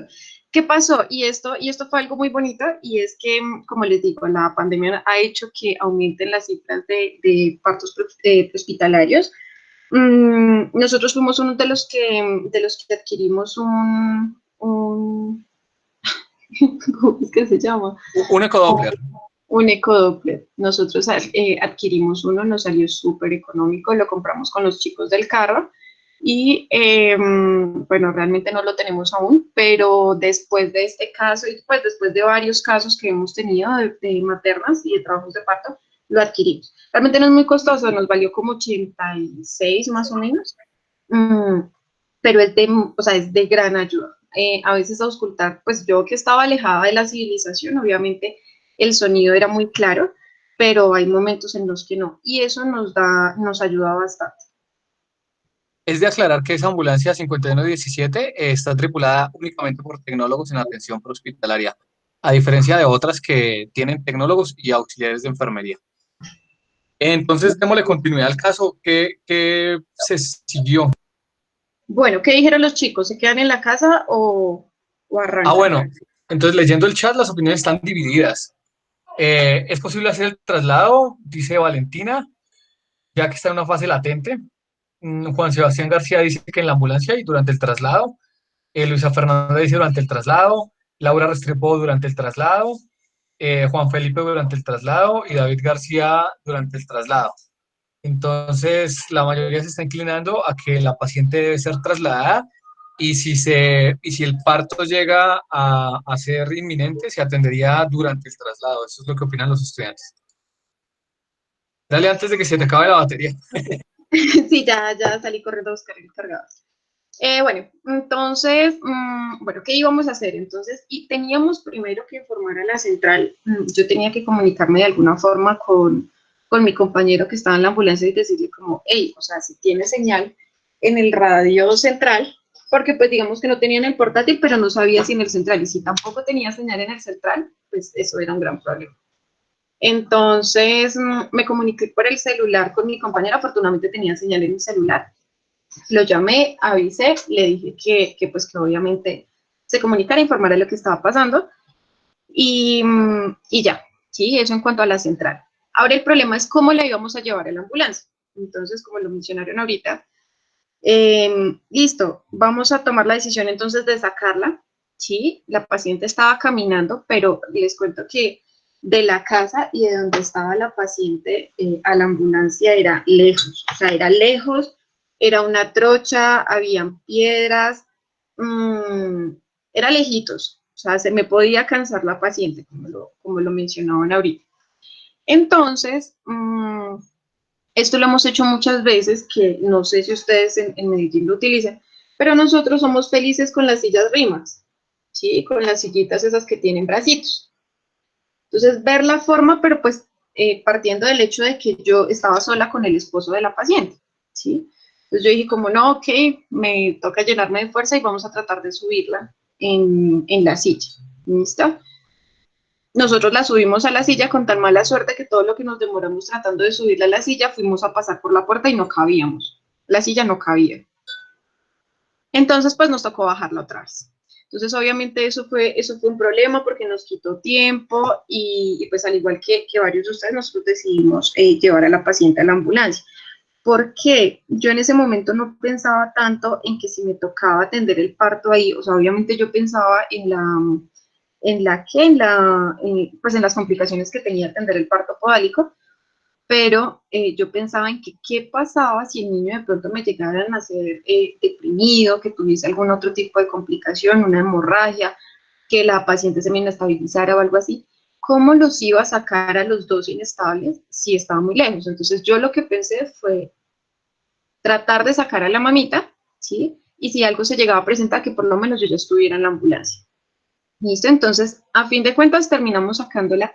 Ella caminó un espacio de tiempo. Mi compañero, afortunadamente, encontró mientras tanto algunos vecinos y ellos nos ayudaron a subirla a la camilla. ¿Listo? Listo. Entonces, yo ya estando en la ambulancia, ya lo que yo decía era, ok, sé que tengo a la mamita estable, sus signos vitales están estables, me interesa que ella esté estable y me interesa que el bebé, en teoría, hasta donde lo que yo pueda ver, esté estable, ¿sí? Que tuviera movimientos fetales presentes, que su fetocardio estuviera bien, ¿sí? Y que en cualquier momento ya no me pudiera decir, no, ya tengo ganas de pujar o algo así. El direccionamiento fue al Hospital San José Infantil. Far away, muy lejos, o sea, si estás lejos de la civilización, de ahí a San José estás como a 40 minutos, no, como a 30 minutos de llegar. Sí, y pasa algo y es que acá tenemos un problema con el tema de la seguridad social. La paciente era régimen especial y tú sabes las complicaciones que tienen esos pacientes. Porque aunque obviamente es una urgencia y pues en teoría deberían atenderlo, digamos, yo estaba mucho más cerca de la clínica Palermo, por ejemplo. No, la central no autorizó, que negativo, que tenía que desplazarse hasta San José Infantil, que pues que en medio de todo era el sitio más adecuado para ella, aunque estuviera más lejos, era el lugar más adecuado para ella, ¿sí? Cami, qué pena yo te interrumpo porque quiero preguntarle a los estudiantes, ¿cuál es la posición más adecuada para el traslado de esta paciente? María Paulina Tobón. De cúbito lateral izquierdo para que no comprima la vena. Muy bien. María Elena Serna, ¿tú opinas, tienes una opinión diferente a tu amiga María Paulina? No, estoy de acuerdo. Vale. Manuel Restrepo Ruiz. Qué pena, Manuela Restrepo Ruiz. ¿Qué posición trasladarías a esta paciente? Sí, profe, yo estoy de acuerdo con Paulina. Vale. Y tal vez Santiago Ceballos, ¿tienes una opinión diferente?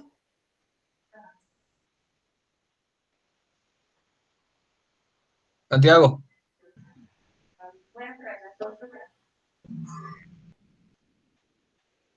Santiago Ceballos.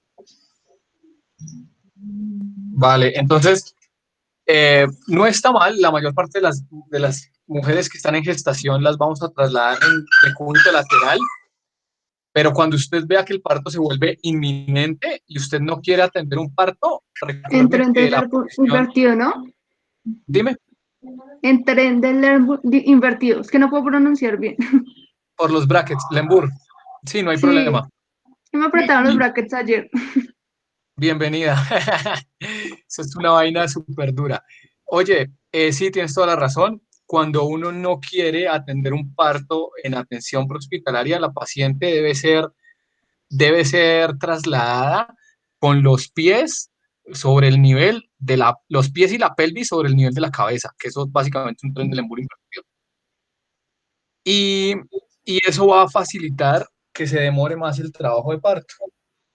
¿Qué se continuó, Cami? ¿Qué sucedió a Bueno, continuación? realmente eso fue lo que nosotros hicimos. Bueno, lo que yo hice, porque pues estaba solita atrás, nosotros empezamos el desplazamiento y tratando de tener los pies un poco más elevados y todo eso, ir monitorizando a la paciente, sobre todo ir hablándole, ayudándole con la respiración y ese tipo de cosas. Hasta que aumentó la frecuencia de las contracciones, aumentó la salida de líquido vaginal, la paciente refiere sensación de pujo y abombamiento perineal. ¿Eso de qué nos habla? Espérame, les hacemos la pregunta a los chicos porque yo sé que tú sabes la respuesta.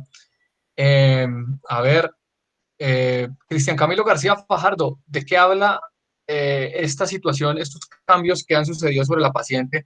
¿De qué nos hablan? Carolina Bendaño. Carolina. Hola, dime. Estos últimos cambios que se han sucedido en la paciente, ¿de qué son sugestivos? ¿Qué sugieren? No sé, que se venga un expulsivo. Muy bien, que el parto va a ser inminente, o sea, que el parto ya pasó de una fase latente. Les quiero decir una cosa, como no solucioné la pregunta ahorita cuando les pregunté en qué fase creían ustedes que estaban, cuando empezó la expulsión del tapón mucoso, eso ya pasó a ser una fase latente, que en cualquier momento se va a suceder. Y ahora está en una fase que le vamos a decir expulsiva. Esto nos habla de que el parto va a ser inminente en cualquier momento y por eso la colega nos pone, oh por Dios. Dale, Camila. Bueno, en ese momento yo no sabía a dónde íbamos. Para mí el tiempo estaba siendo eterno. Yo quería obviamente llegar ya. No sabía dónde íbamos. Yo tenía el radio portátil. Yo avisé en ese momento a la central porque pues ya digamos que ya estábamos dentro de la ciudad otra vez. Avisé a la central, informé que estaba en una fase expulsiva, que si había forma de entrar, pues entrar a otro lugar, donde ellos me dicen dónde está, y yo no sabía, porque pues yo iba atrás. Le preguntan a mi compañero, y como les menciono, mi compañero desafortunadamente no tenía mucho conocimiento de muchas cosas en ese momento, no quiso contestar el radio, sobre todo porque tampoco tenía claro qué lugar le quedaba cerca, ¿sí? Entonces, él lo único que dijo fue, no, yo llego a San José Infantil. Esa fue la respuesta de él y seguimos con el traslado. Este fue el desplazamiento. Si ustedes se dan cuenta, desde acá, desde la capilla donde nosotros estábamos hasta el Hospital San José Infantil, nos bota un... Qué pena, Cami, yo te interrumpo. Cami, qué pena, yo te interrumpo. Los chicos de FUX pueden por favor ir a la reunión que tienen a las 12 en punto. Nosotros queda grabada esta clase, no se preocupen que el desenlace se los vamos a contar, no se van a perder del chisme, pero sí los están necesitando urgente en la reunión de las 12. Un abrazo, Dios les bendiga, cuídense mucho. Dale, Camila. Listo. Entonces, nada, estamos en un lugar bastante lejano, acá estábamos en el Hospital San José Infantil. Llegamos, miren, hablábamos de un desplazamiento de 34 minutos, nosotros nos demoramos 12 minutos. A la llegada del centro hospitalario en el ascensor, la paciente requiere... Óyeme, ese conductor tuyo no sabe responder el radio, pero sí sabe correr, o sea, 12 minutos, sí. Iba pero rápido. Sí, de hecho yo tenía miedo.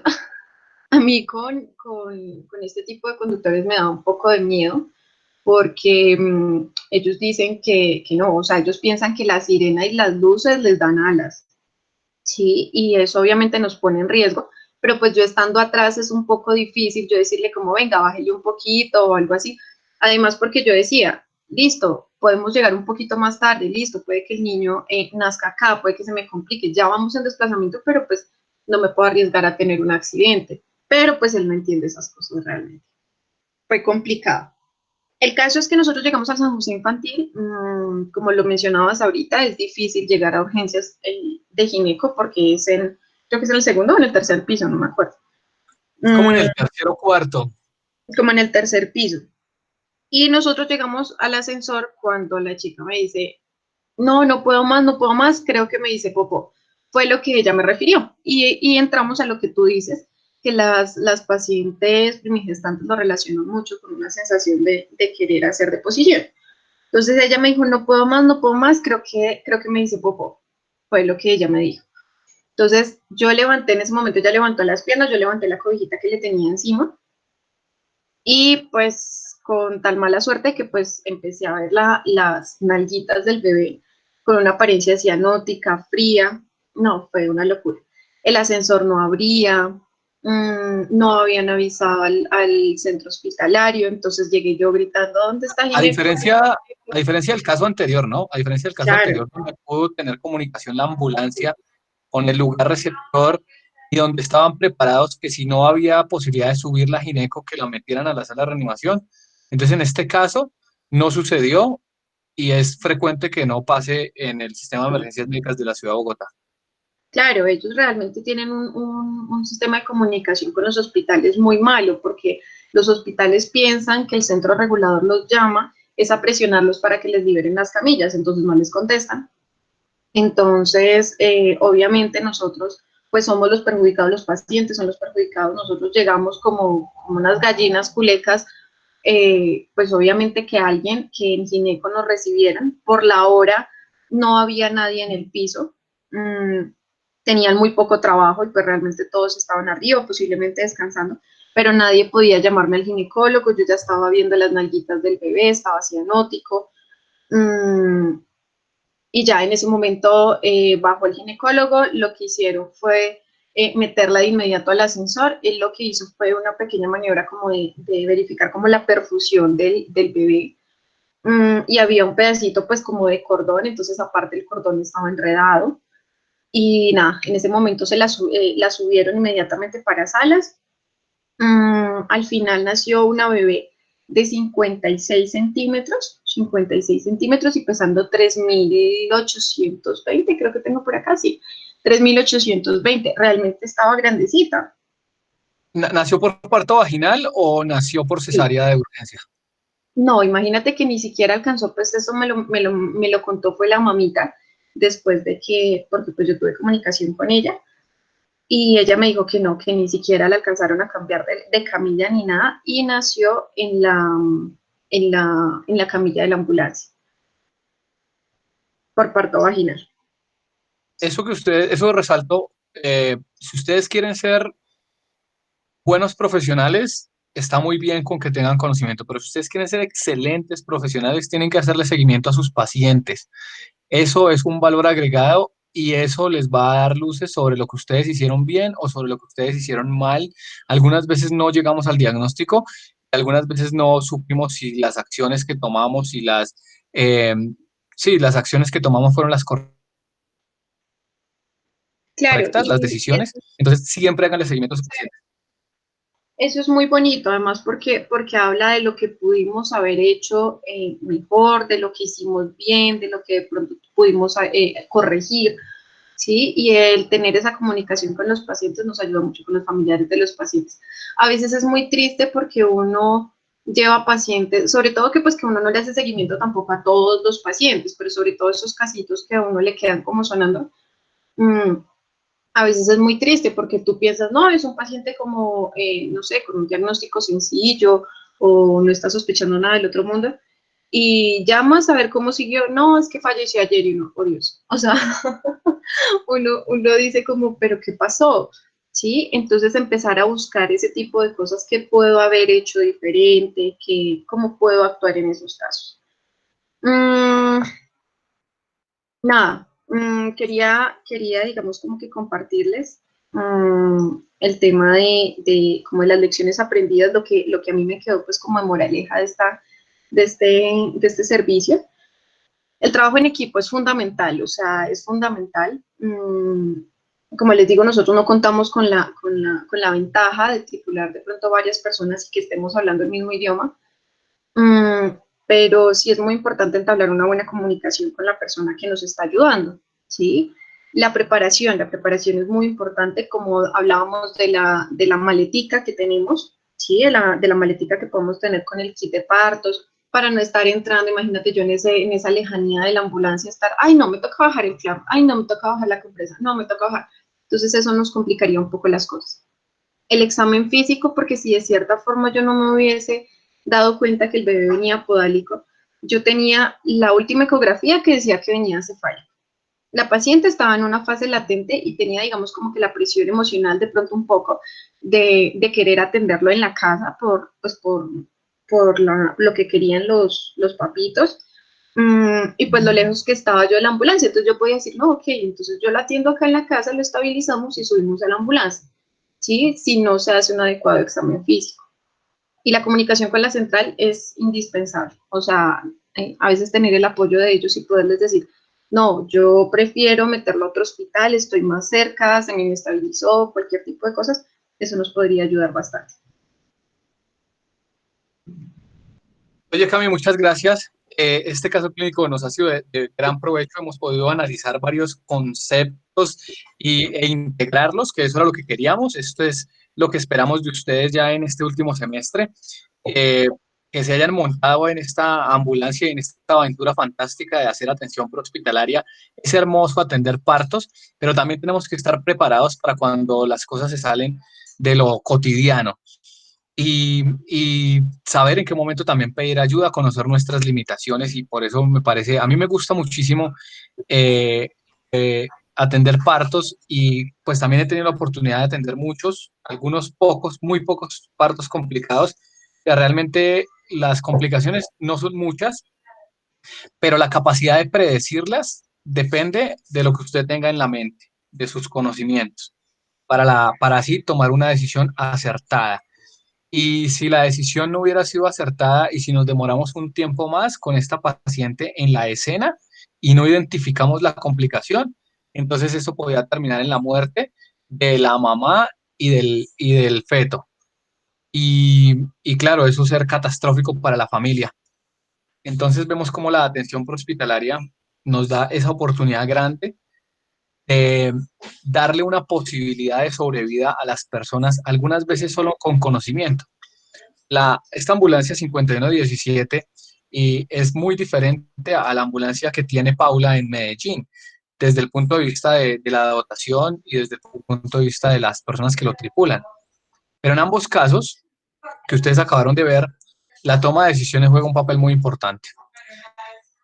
Y hemos visto dos casos, los cuales no se encuentran dentro del resumen que yo les envié, que es la presentación del paciente y que es el consumo de sustancias psicoactivas como predictores de un parto complicado. Y por eso agradezco muchísimo a las colegas que hoy nos han querido acompañar, que nos han regalado de su tiempo y de su experiencia, que nos han transmitido esa emoción de estar en la ambulancia, de estar, también de sentir que está uno jugándosela con la toma de decisiones. Y por eso quiero agradecerles muchísimo eh, por ese conocimiento que ustedes nos dan y también por esa pasión que nos transmiten por la atención prehospitalaria, que es un campo hermoso en donde podemos llevar todo eso que tenemos como seres humanos para entregarle a otras personas. Si ustedes tienen preguntas, este es el momento porque ya vamos a dar por terminada la clase, así que por favor pregunten. A mí me quedó una duda en ambos casos. Si durante el traslado al parto, como, o sea, se vuelve inminente, ¿hay alguna manera de evitar o de controlar los pujos? No sé si en Trendelenburg para alcanzar a llegar o definitivamente me toca atenderlo, por ejemplo, en la ambulancia. Sí está escrito en la literatura, solo que no está para prehospitalaria. Leí de algunos manuales de ginecología que cuando el paciente tiene que ser llevado a cesárea de emergencia, es posible que el ginecólogo sostenga la cabeza del niño o en este otro caso las nalgas del niño, que la sostenga para evitar que se salgan, pero mira que eso es una medida que va a tomar minutos y no un tiempo prolongado como el traslado de una ambulancia. O sea, para nosotros, la literatura describe la posición. Y si ya estás cerca, por ejemplo, estás ahí en el ascensor subiendo al tercer piso y estás a minutos de llegar al lugar en donde tú esperas encontrar al ginecólogo, puedes utilizar la maniobra de poner la mano y detenerlo. Pero como les digo, esa maniobra no está para prehospitalaria y no se puede mantener por mucho tiempo, porque esto, como bien lo decía el profesor David Cano, esto también produce una insatisfacción fetal, o sea, un sufrimiento fetal. Y se puede traducir hasta en la muerte del niño. O sea, es por muy poco tiempo que se puede mantener esa situación así. Sí, David, querías intervenir. Herman, recordar un poco a los muchachos que una de las condiciones por las cuales se puede practicar esa maniobra es una presentación de cordón o presentación funicular. En esos casos en el que el cordón se presenta antes de la cabeza del feto o el niño que está a nacer, en ese caso se recomienda utilizar, o intervenir directamente el avance de la cabeza del niño, porque esto ocasionaría pues cortar el flujo sanguíneo hacia el neonato y con esto un estado fetal no tranquilizante. Entonces, un compañero, Juan Pablo García, que es también profe, él tuvo la oportunidad, por ejemplo, de una presentación funicular en una vereda de Envigado. Envigado es un municipio aquí de Valle de Aburrá y la vereda está ubicada a 25 minutos del hospital Manuel Uribe Ángel, que es el hospital de ginecobstetricia más cerca del punto donde estaba, y le tocó quedarse con la mano realmente atrapada dentro del canal vaginal, interviniendo esto y trasladar a la paciente en primario hacia el centro asistencial para que naciera por cesárea. Es más, él entró a la sala de intervención quirúrgica con la mano adentro, o sea, le tocó, pero eso es una de las condiciones por las cuales ese bebé, pues lógicamente va a tener una condición digamos, especial en el momento del trabajo de parto, porque a pesar de no meter la mano, siempre va a haber cierto grado de sufrimiento. pero eso es una de las experiencias pues como que más cercanas que yo he tenido con respecto a una posición funicular, pues con respecto a mi compañero. Pero bueno, eso se aplica, se puede aplicar. Durante la presentación yo les dejé 2 casos especiales en los cuales podemos introducir la mano hacia el canal vaginal. Solamente hay 2 casos especiales, este y el del prolapso uterino, que gracias a Dios los prolapsos uterinos no son tan frecuentes, pero también es una causa que puede llevar a la muerte de la paciente. ¿Tenemos más preguntas?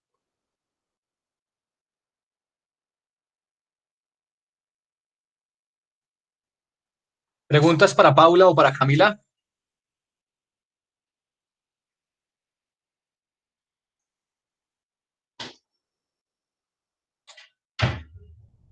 Germán, yo creo que hay que agradecerles a Paula y a Camila por los 2 casos clínicos que nos acaban de presentar. Eso es lo principal. Excelente presentación, y más que son 2 personas, pues por ejemplo yo conozco a Paula hace muchísimos años, ha trabajado muchísimo en prehospitalario y es una persona, o sea, desde la parte humana y desde la parte profesional es excelente.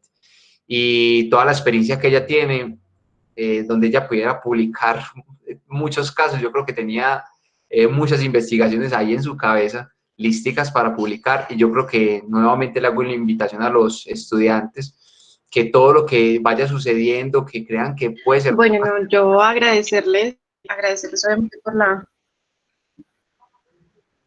Continúa, Cami, continúa. Camila. Carolina, ¿quién está hablando? Es que estoy teniendo problemas como con el micrófono, no les, o sea, se va a veces el audio y eso queda en silencio. Ok, Ya, ahí me... ¿Qué ibas a decir? Bueno, nada, yo agradecerles a ustedes obviamente por la invitación. A mí siempre me ha gustado mucho y con los chicos con los que he tenido la oportunidad de hacer turnos, les he dicho, a mí me gusta transmitir de pronto desde lo que yo pueda, desde lo que yo conozca, de cierta forma. No es que uno digamos que uno tenga la verdad absoluta de algo, pero a mí me gusta mucho hacer esos turnos con ellos, sobre todo porque uno tiene como el apoyo de alguien eh, que pueda estar hablando el mismo idioma que uno, y es muy, muy importante. También decirles que en el caso de que cualquier cosa que yo les pueda colaborar, no sé, ahí está mi correo, ahorita les escribo el correo, si creen que de pronto en alguna cosa yo les pueda colaborar, con mucho gusto. Si quieren venir acá a Bogotá a tripular la 5117, lo pueden hacer. No, mentira, ya están colgados porque ya creo que ya todos están en sexto. No, mentira. Bienvenidos sean, es bastante grande, sí, cabemos. Paula, queremos agradecerte y no sé si quieras decirle algo a los estudiantes ya para cerrar. Muchísimas gracias a todos por la invitación. También estos espacios también ayudan mucho para uno fortalecer también algunos conceptos o conocimientos que a veces en la práctica diaria uno no los tiene muy presentes. Pues eso pasa mucho. No, agradecerles a todos. David, muchísimas gracias por esas palabras tan bonitas. Sí, la verdad es que sí tengo como una espalda a veces pesadita por algunos casitos, pero bueno, eso es parte del trabajo y el quehacer. Igual, a la orden lo que necesitan. Muchas gracias por el espacio y la invitación y feliz día para todos.